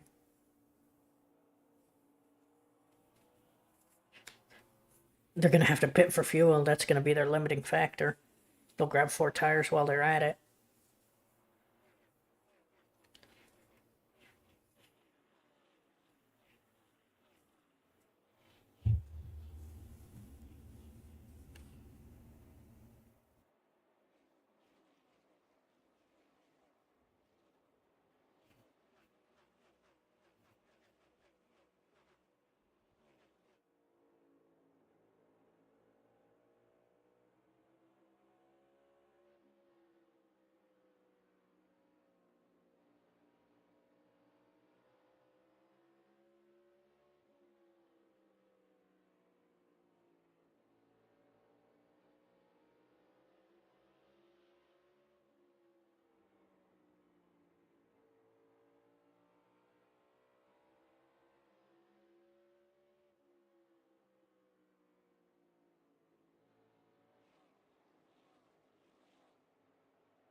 Is anything happening? No, not really. I don't know. Bahrain felt a little more interesting than this, just because there's tires war, which is insane. 162 laps to go. We're riding with Kyle Busch. He's in 15th place, 10 seconds back of the leader as you watch from the Cheddars onboard cam. Kyle did a nice job of rebounding from that speeding penalty back at the end of stage one at lap 125 to get himself into the top 15 here. Battle for fourth is still the good one there on the bottom. Carson Hocevar, and on the top, Ryan Blaney. Behind the 54 of Ty Gibbs in third. So instead of showing you car commercials, we're going to stay right here for commercial-free racing from Bristol, and we're going to go Toyota all out.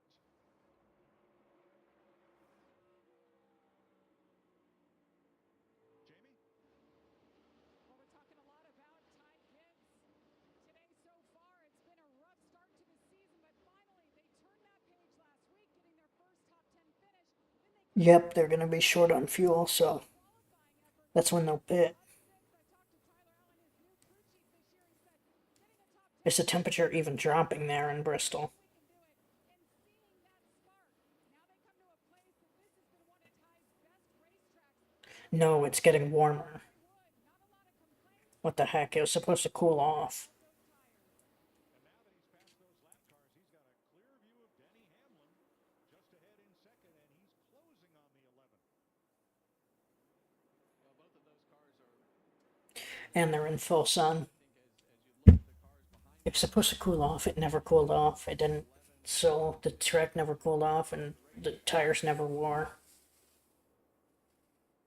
Christopher Bell, they're back in seventh, along with teammate Chase Briscoe right behind him. Yeah, and we saw Bell a couple runs ago kind of lose the handling of his car, lose the back of the car. Chase Briscoe's having a great day today. He's been able to, and that's what they need. They just need these solid, good, consistent days to be able to run in the top 10, get that consistency, get that notebook of the common denominators that are different from what they had last year with Martin to what Chase Briscoe wants in the car this year. There we go. Now there's some racing happening. 12th after restarting 11th, and Bubba Wallace in 18th after restarting 12th. There's a look at Reddick as he's working through some of the lap traffic. Now there's some racing. Now that we're getting to lap traffic. Much of a factor today. We expect these racetracks where you can run up at the top of the racetrack and make lap time with all the different variables in the racetrack. We would expect more out of the 54 or a 45 car than what they've been able to put up today. He and the 23 really. Had a good shot to win at Darlington, but the car kind of fell out from under him in the closing laps there. Oh man, nothing's happening here. Leading among the Toyotas with Gibbs right behind in third. Thanks to Toyota for providing us with more green flag action here from Bristol with Toyota all out. 150 laps to go. Alex Bowman has taken his car to the center of the infield.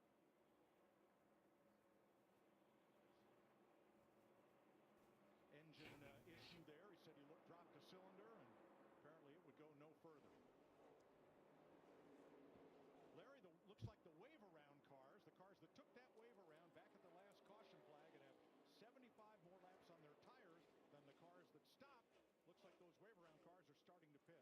Yeah, Mike, they had last pitted somewhere around lap 182 to 184. If they were full when they last pitted, they should be able to run to about lap 350 to 355. So we're right there right now. This is in the window. All of our leaders that pitted back on lap 258, they can go probably to lap 435, 440. So they got a ways they can run. You don't want to make a green flag pit stop here unless you have to. So that would include all of the cars in positions 1 through 22 that all stopped at the stage break after stage number 2. The cars pitting now are all 1 or more laps down, Yeah, including another one. Eric Jones. And this is not something that you typically do, have to make a green flag stop at Bristol. Obviously, at the first race last year, they did that. But getting onto the right pit road, you can get Temperature just needs to drop. Air needs to come out a different direction. Speaking of creep up on you, cars that are going to have brand new tires when they fire off, they're going to be a lot faster than our leaders, perhaps. Leaders are still running 1590s. Okay. That's pretty much where we took off, Kevin. Well, we have seen some Bah. cars, with their fastest lap in Kyle Larson's was really fast, but Denny Hamlin's was 1550, and that was on lap 267. So there is a couple tenths in the tires. I just saw Ty Gibbs shoot between those two lap cars, and it was like threading a needle coming out of turn number 4. He was hammered down on a mission. That kid, he is going for it today. Now, here's Ryan Blaney, who was part of that battle, currently in 5th. Here's his radio. Are these guys running higher, or what the f*** are they running them top? High in traffic for sure. Low when you get clean air. We ain't been at clean air, so we got to run them top. All clear. Now down to the bottom. So they say how high they're running in the corners when they got to run. So you can hear his heart rate in that car. It's elevated, obviously, not only because he's frustrated, but they've been out here a long time. This track is extremely physical. The banking, the challenges of a loose race car on the bottom, you flat out fly around this racetrack, Kevin. Things are gonna get. Up on the top of the racetrack when you get into these longer Yeah, this is gonna be rough here. on the bottom of the racetrack, it was harder to get into a rhythm. So that top race. Yeah, the track's just never cooled off enough. I was hoping it would when the shade came over, but it never did. Talked about with Ty Gibbs. It's like, out of my way. I am coming through. Did you hear how fast he got back to the throttle? Not a lot of throttle off time. Well, you got to go, and we talked about this earlier with Kyle Larson being aggressive in traffic, and sometimes I mean, they're still getting something, it's his advantage. but You see that there with the main battle is with lap cars, and that's not super interesting. right behind him, and if you wait, it checks you up to the point where you might lose a couple spots. There's 3 cars that he's battling with right behind him. This Denny Hamlin's picked pace up. 1584 out of him, 16-0, your leader in Larson. Denny's moved up to the top of the racetrack, right on the wall, in 3 and 4, laying some pretty good lap times down. Maybe he can run him down. There's another one a little bit better than Larson, your leader.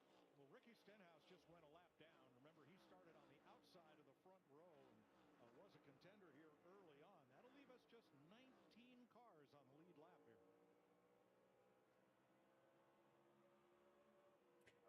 Come on now. Come on now.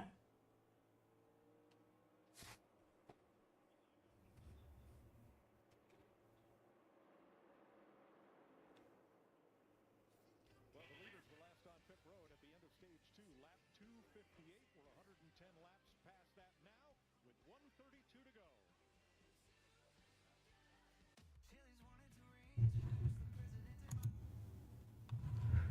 Holy crap. I mean, they needed tire wear, and they didn't get it. The tires at Bristol last way longer than the fuel. So, I don't know what you're gonna do. Tires last way, way, way longer than fuel.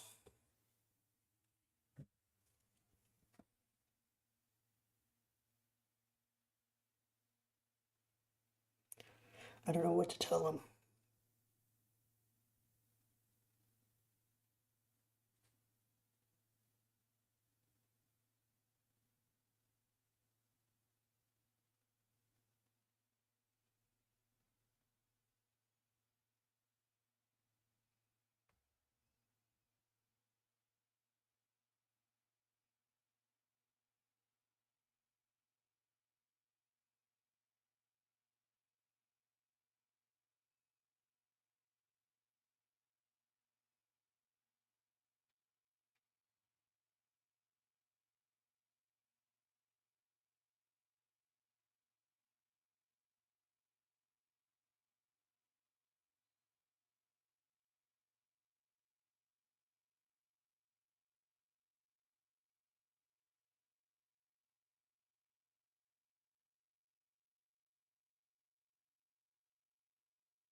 Yeah, they gotta do something about this tire. I don't know what they're gonna do, but they gotta do something.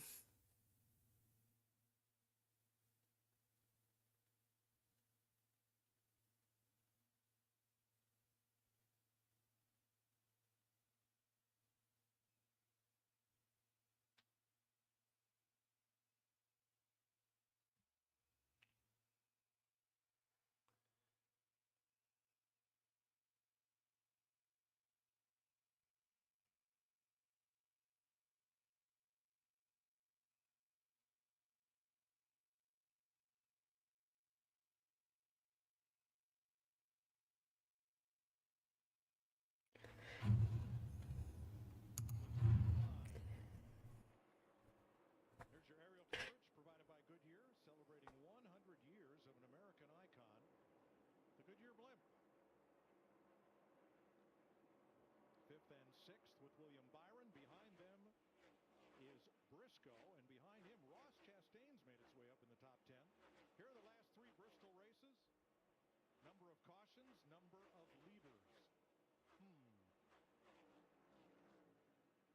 Yeah, said it. I'm going to say it again. 54 lead changes last spring, 8 in the fall.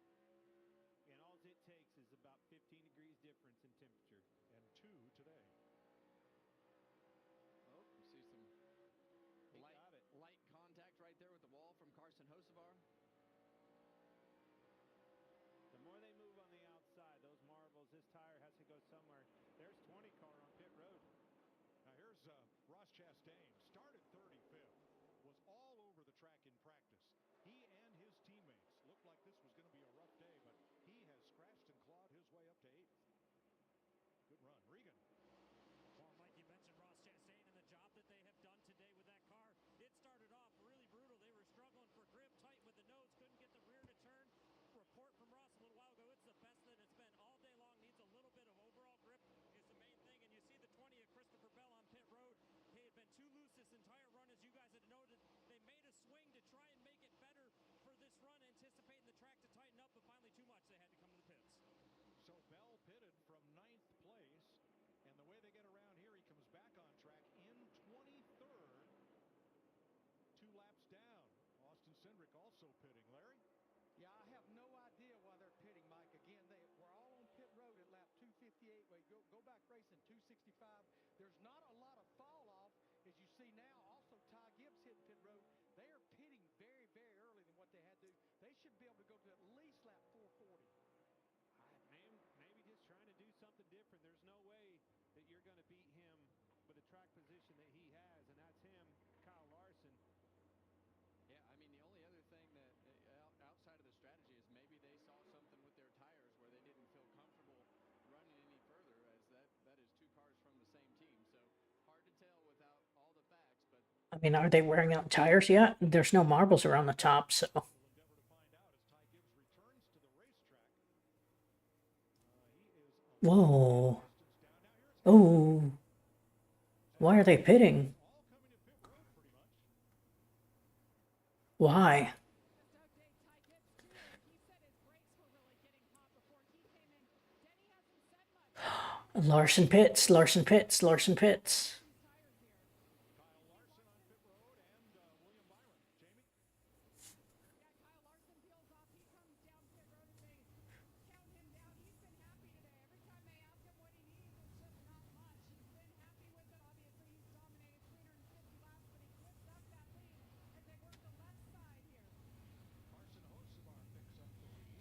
Here's Chase Briscoe in and Ross Chastain from 4th place. Very nerve-wracking up on that Kyle Larson team right Everyone pits. now. That can knock us out of this thing. Be careful here, make no mistakes, and make sure that caution doesn't come out. Regan. And you see Carson Hocevar on the right side of the screen as they had trouble with the left rear. This is going to be devastating for them. The car had been a little bit too tight and a long pit stop here. Fell off the jack. They took the jack away too quick. Great race car. well, that's what it comes down to. You have to dot all the I's and cross all the T's on a week-to-week basis and on the money stop right here. But I think a lot of these guys are pitting right now because it's 4 to 5 tenths of a second a lap. And if you hang out like William Byron did last week and you lose the lead and you lose that track position, you just get behind. Chase Elliott in along with both the Childress cars, Childress full-time cars. Dylan and Kyle Larson is down a lap, but it doesn't matter for Busch. because everyone else ahead of him needs to pit. Coming to pit road. Well, you see the difference there, about a half a track advantage to your leader as we see it right now, Ryan Blaney. Yeah, and as we look at that last pit stop right there, I mean, we see some really fast laps from some of those guys coming out of the pits. Chase Briscoe ran his fastest lap. Ty Gibbs ran his fastest lap. So this racetrack has some speed in it. And those new tires do have a speed advantage right out of the gate. So Larson comes back on track in 7th, Hamlin in 8th. If the caution flew right now, there would be 3 cars on the lead lap. Blaney, Reddick, and Wallace. Keselowski just went a lap down, along with his teammate Ryan Preece. Stenhouse, then Larson and Hamlin. That's what you're hoping for, right? If you're staying out now, you're at a deficit on lap times. You're praying for a caution, Larry. That's the only thing they can do now. And you've kind of made your bed. You've kind of made your bed. You need to run it long now. So Larson, after leading 350 of now 398 laps, trying to work back from 7th place back onto the lead lap and to the lead once again. Yeah, you see Kyle Larson going by Jesse Love right there. He's 6 laps down, making his Cup Series debut today. So welcome to Bristol and Cup racing, Clint. Yeah, and a long green flag runs, right? This race could have drastically been different. I don't want to knock him for being 6 laps down here. No, this is not an at all. extremely challenging racetrack under very difficult circumstances of long green flag runs and lap traffic and everything else. A lot of learning. I've kept an eye on him, Clint, and he's been very respectful of lead lap cars, getting either up and out of the way or down and out of the way, Yes. depending on what line the car's trying to lap him or running. Which also slows you down a little bit, right? So maybe 1 or 2 of those laps probably aren't necessarily legit as far as lap times. I don't want to take away from what he's accomplished today. Yeah, but to Mike's point, it's just he's very aware of his scenario. That's what he has to do. His goal today was to finish all the laps, complete this race. Tyler Reddick, one of those cars, he and Bubba Wallace that we just showed, 2 of those cars that are out there hoping for that caution. That gap's getting smaller. Not a half a track anymore. Well, it's about 12, almost 13 seconds first to second. Reddick and Wallace, the 2:23.11 cars, pretty close together. So these 3 plus Ryan Preece, which are the cars that have not stopped. Larry, how long can these leaders go? As long as they were full when they pitted at lap 258, they can go about lap 440, which is another Man. 35 laps from now. Another 100 laps, man. That's the plan. It's what we're doing. Hoping for a caution. Can it happen? We've seen crazier things at Bristol. So what are they gonna do here? 3 in the wall again. Uh-oh. Jones slow down the front straightaway. Please, no caution. He's up way high as you watch from the onboard in turn 2, letting traffic by. He was in the wall all the way around there, guys. If he wanted to pit, he had no chance to do so on that lap, but he's staying high on the racetrack, so apparently he's okay to continue. And you see him running right up against that dark, and a lot of times when you're trying to push that groove up a little bit, sometimes you slip. And we talked about those marbles earlier. They're right on the top of that black rubber line right there, and you get up in those, and it sucks you right in. And it was almost the caution that this guy right here was looking for. I'm okay with the progressive braking at Bristol. It just needs to be less. They need to lower it a little bit. With the long run, I guess if you do the same thing as Kyle Larson and he's the fastest car, you're not going to beat Kyle Larson. Yeah, I would have definitely done something totally different than the 5 and the 11 and the 54. That's exactly what these 3 or 4 teams are doing. But they need a caution. Yeah, and that's the only part that I don't like about it. You know, you're trying to do something different for sure, but when you get so far behind, then you're going to cost yourself who knows how many positions as you run this long if you have to pit under green. I don't think they care about that. They want to win. This is their best bet to win because they didn't have track position to begin with, really. It's going to go a lap down here, perhaps to Blaney, and that would put Wallace in the free pass position. Denny Hamlin's run this Larson down too. Keep an eye on that as they're trying to run down your leader Blaney. Denny's caught him. There was a huge difference between that 5 and the 11. Not so much anymore. Larson about 0.2 of a second a lap quicker than Blaney over the last few laps.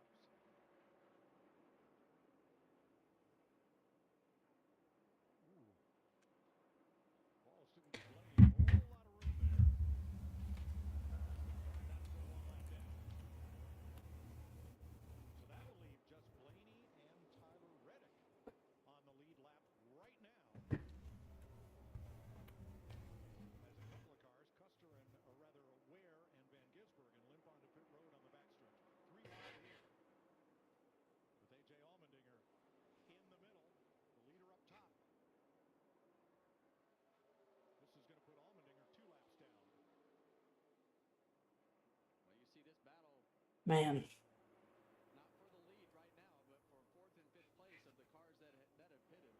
Larry, how did he catch him? He was almost a half a track ahead of that 11. How did Denny Hamlin win Darlington? Half a second faster pit stop than the 5. There you have it. Wow. Thank you, boys. Team effort.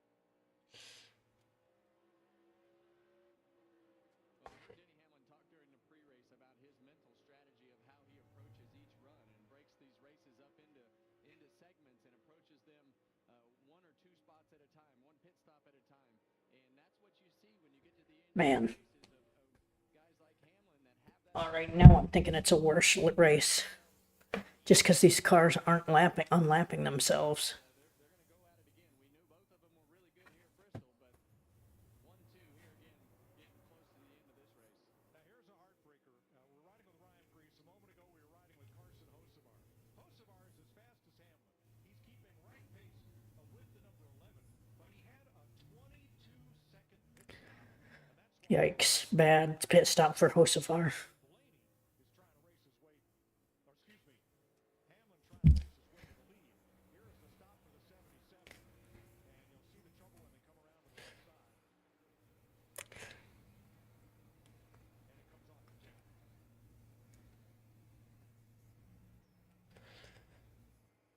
That's why Carson Hocevar is 2 laps down, trying to get back on to 1 down, and Hamlin is 1 down, trying to get back on the lead lap.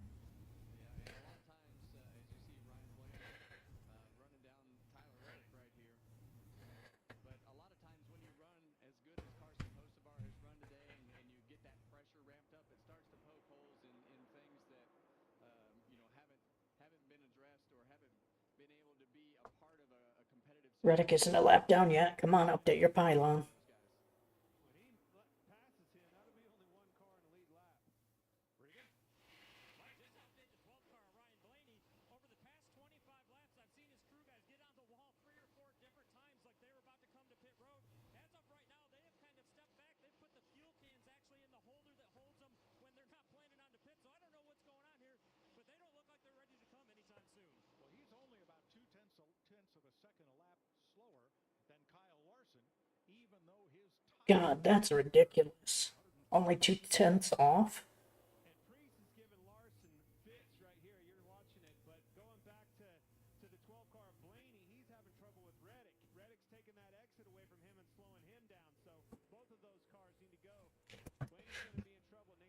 Needs to get around this 45 so he can get that exit back and get lap times going.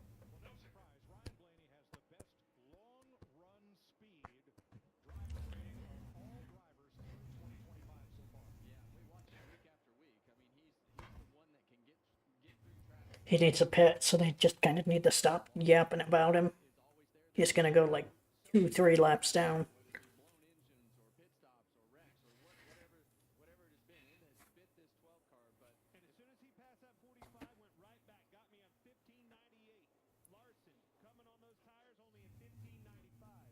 Good lap times out of the 12 car on old tires. Larry, what do you got? Right now, though, if the caution comes out in the next 10 to 15 laps and Blaney's not pitted, he's got the whole field a lap down. Yeah, Tyler Reddick would get the free pass. Everybody else would be forced to take the wave around and have to stay out. Oh, a caution would work out for this 12. And man, what a repay after the week that he had last weekend. A heartbreak at Darlington. He had the lead for about 2/10 of a second. it wasn't long. So if the caution came out, Blaney would pit, he'd get fresh tires, everyone else would wave around, they'd right start second, third, fourth, fifth, sixth right next to him, they'd just be on worn tires. That's right. Yeah, when you take the wave around, you cannot pit and take fresh tires. You go around the pace car, but you cannot come to pit road.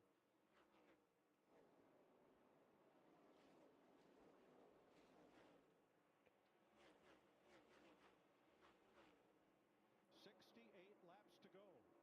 Ryan Blaney on a lap by himself. Reddick just having been lapped comes to pit road.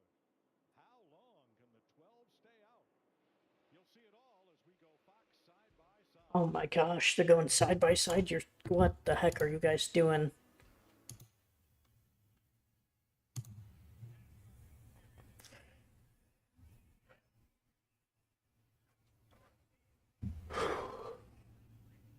Larson's catching him.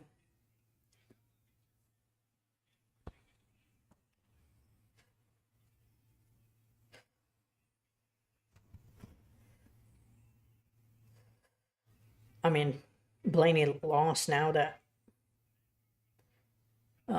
who was it? Pitt. Because Larson has the best car. So even if a caution does come out, Larson gets the free pass. Then Pitt's with Blaney. They're both on fresh tires on the restart.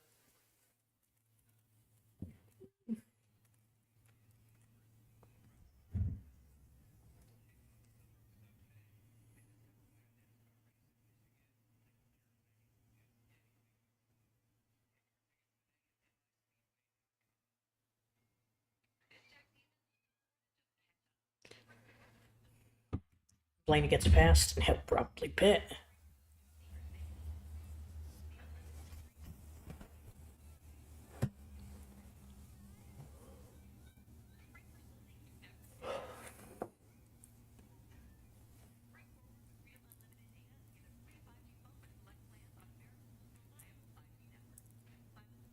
Blaney pits right now.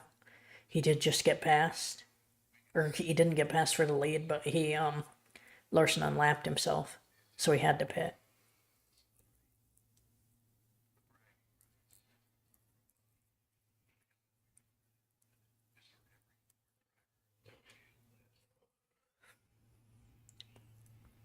So let's see how many are still a lap down.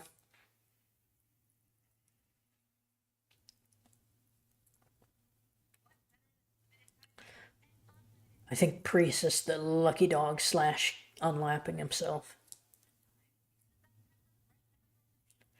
Ugh.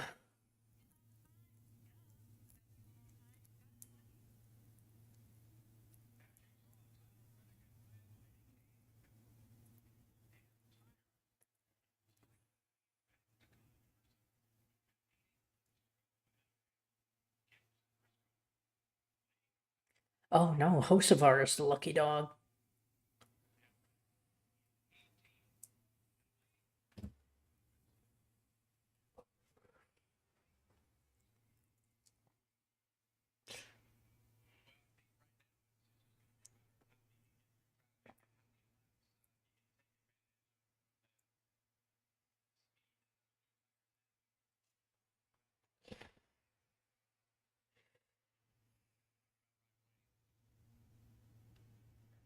I was about to say, how is Blaney on the lead lap? He didn't go a lap down. Someone unlapped themselves.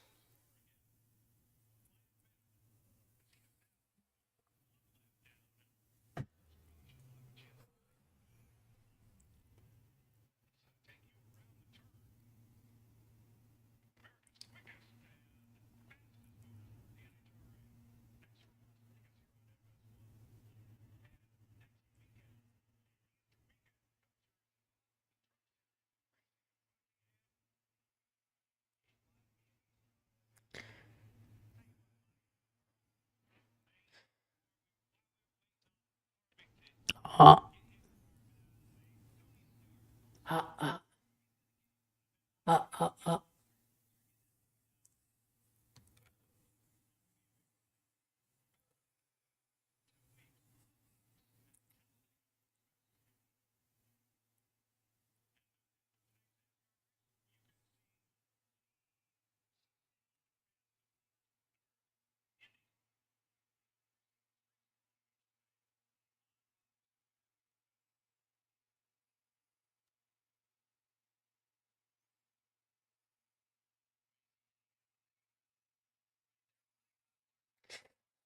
Hamlin might get it.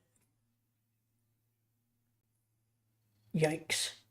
Yikes, yikes, yikes. Larson might lose it here.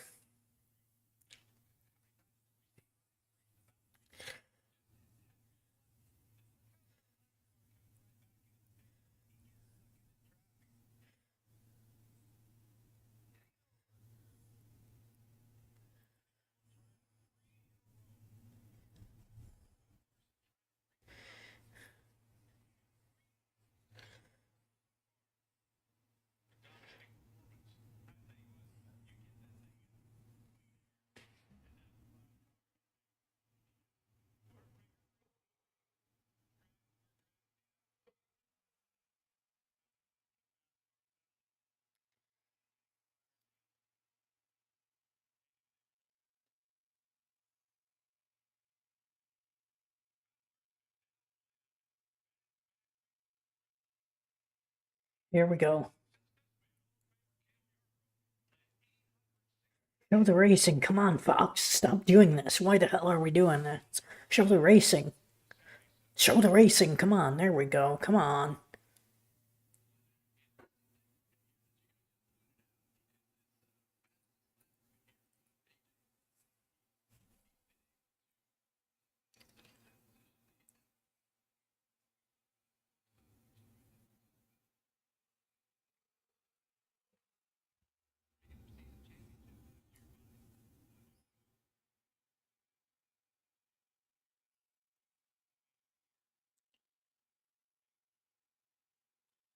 All right, come on now.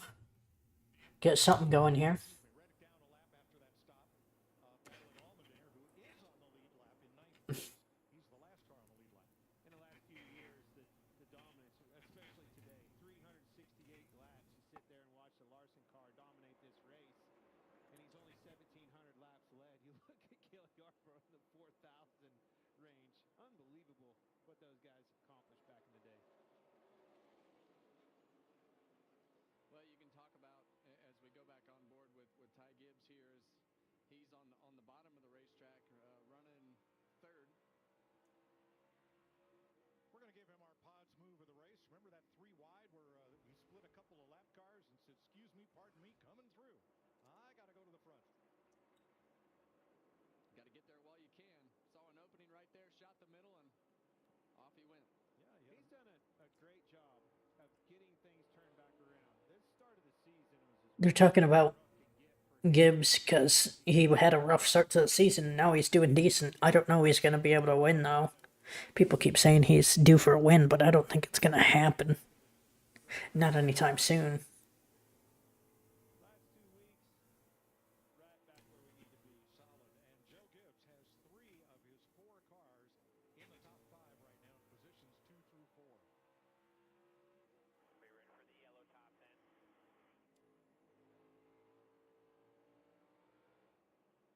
All right, what do you feel like here with 40 laps to go at Bristol? You've run 460 laps on this place. Well, who am I? Am I Kyle Larson? Oh, you just said I'm leading. All right, I'm sorry. I'm picking you up. I tell you what I'm thinking. Please, no caution. No caution, no caution. Let's get this over. I'm super happy with my car. If I'm Denny Hamlin, I want a caution. If I'm Blaney, I'm sick that the caution didn't come out.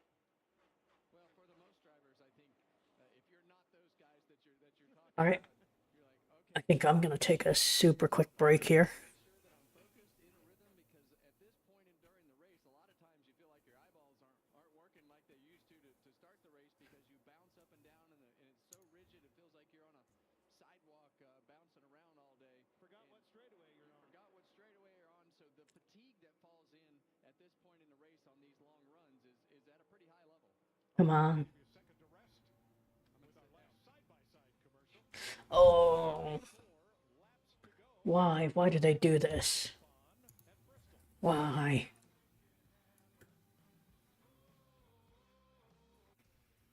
After starting the season with back-to-back wins,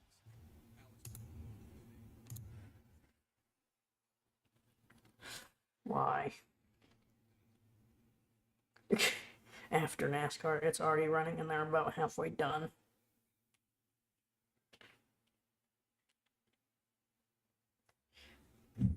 I don't know why you advertise it as after NASCAR and then run it before NASCAR's done.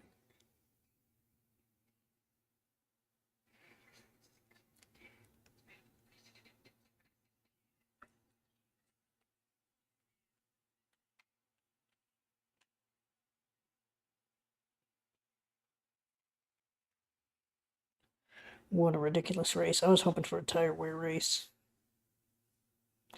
I'm kind of disappointed.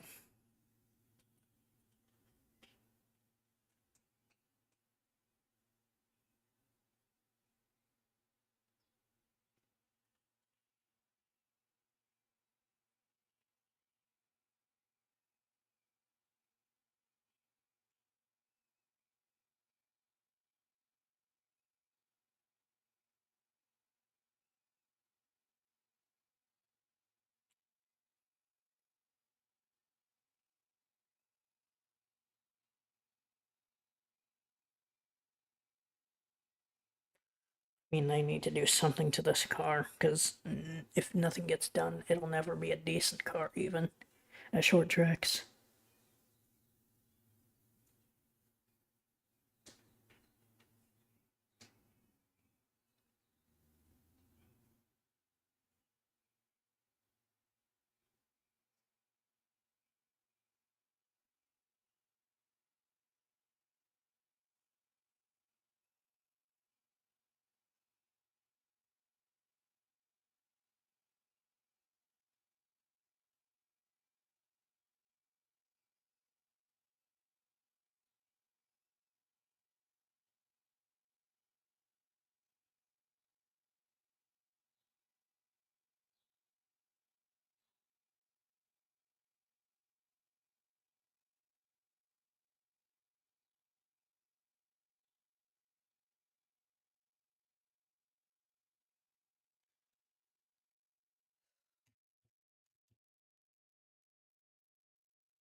I mean, a Larson masterclass. He dominated this race, and that's awesome.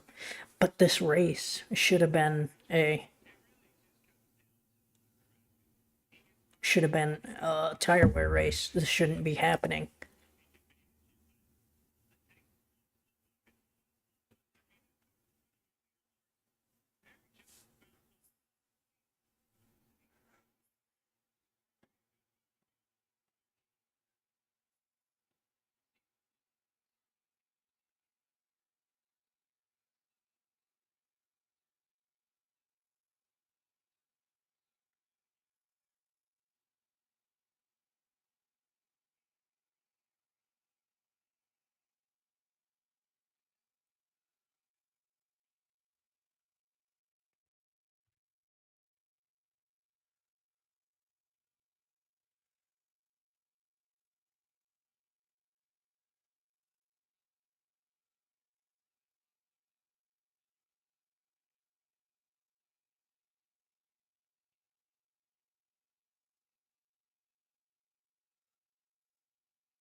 Hamlin's falling back. He can't get by these guys. They're all just kind of clogging it all up.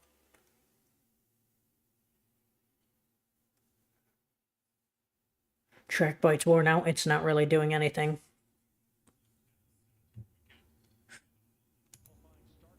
Made a lot of gains, but been a rough day for the defending series champ.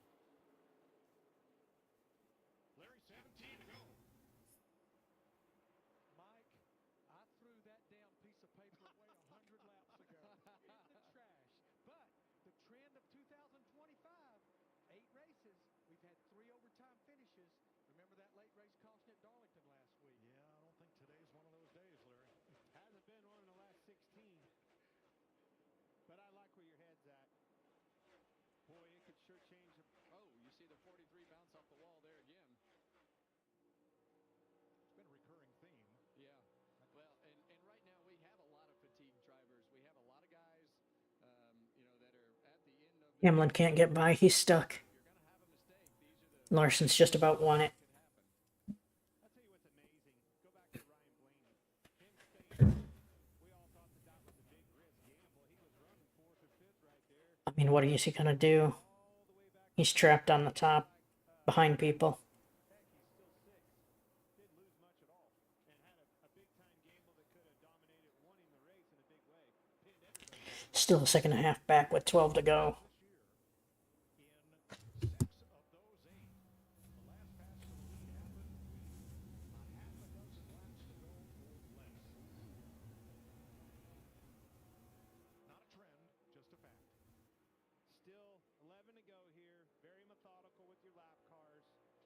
Have a good lead here. Nice pad behind you. Patience. 2 RFK cars just ahead.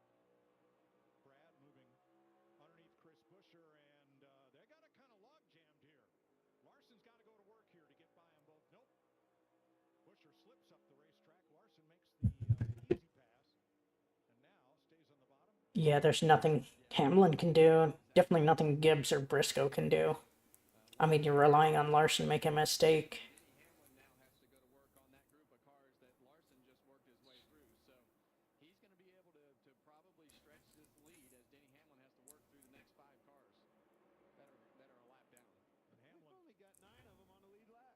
Ooh, Larson way up high. Ty Gibbs in third. Larson getting the wall there? We'll have a look at the right side tires when he comes past. If they buff those yellow Goodyear letters off, that's a pretty good indication. Let's see here. Oh, he slipped. Yep. Yeah, he got in the wall. Got loose getting in. 7 to go. Yeah, and you don't want to pull him back, but I'm sure Cliff Daniels is on the radio saying, "Hey, buddy, we have a big enough lead here. We don't need to take any more of those chances because it just takes one of those moments to knock a toe link off." Well, there are still 4 lapped cars between Larson and Hamlin first to second.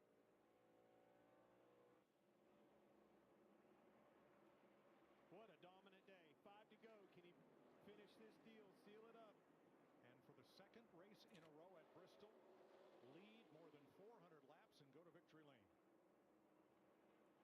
Second place may be in doubt. Ty Gibbs is catching Denny Hamlin.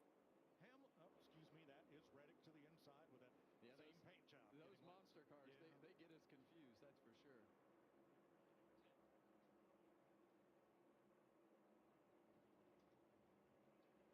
Three to go. Well, we talk about Kyle Larson and his dominance at this racetrack, and you talk about 3 to go. Oh man.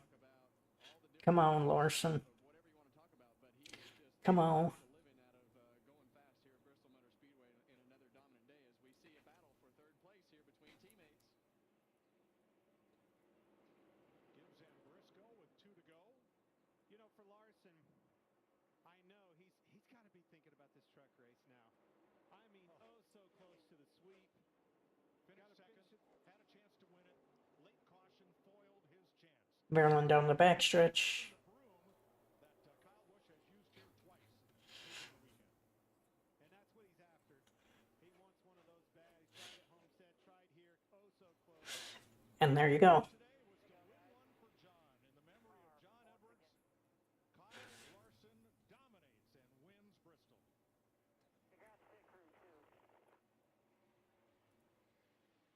Denny Hamlin, 2.3 seconds. Ty Gibbs, great finish. What a win, man. Ryan Blaney up into the top 5 at the finish.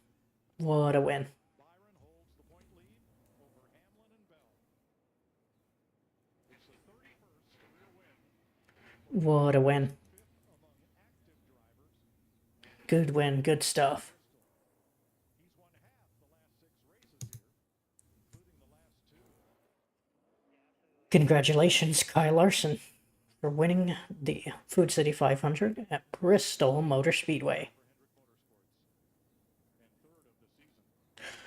I mean, I don't know what to say. I'm glad Larson won, because I'm a Larson fan. But that race sucked. I think part of it, I was expecting a tire wear race. That didn't happen. But, I mean, come on.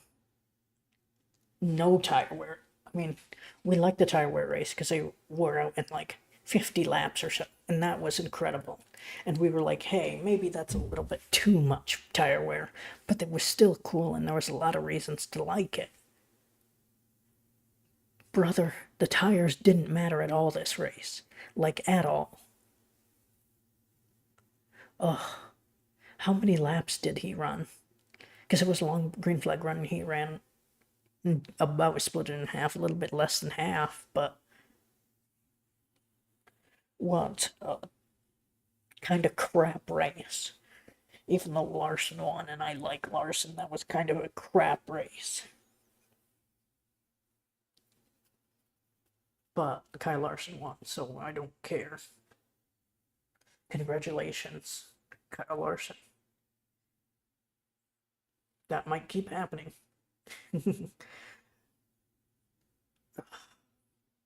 Thank you all so much for watching. I'll be back next week to watch the Cup race again, and I don't know if F1's racing, but if they are, I'll be watching that as well. Till then, see y'all next time.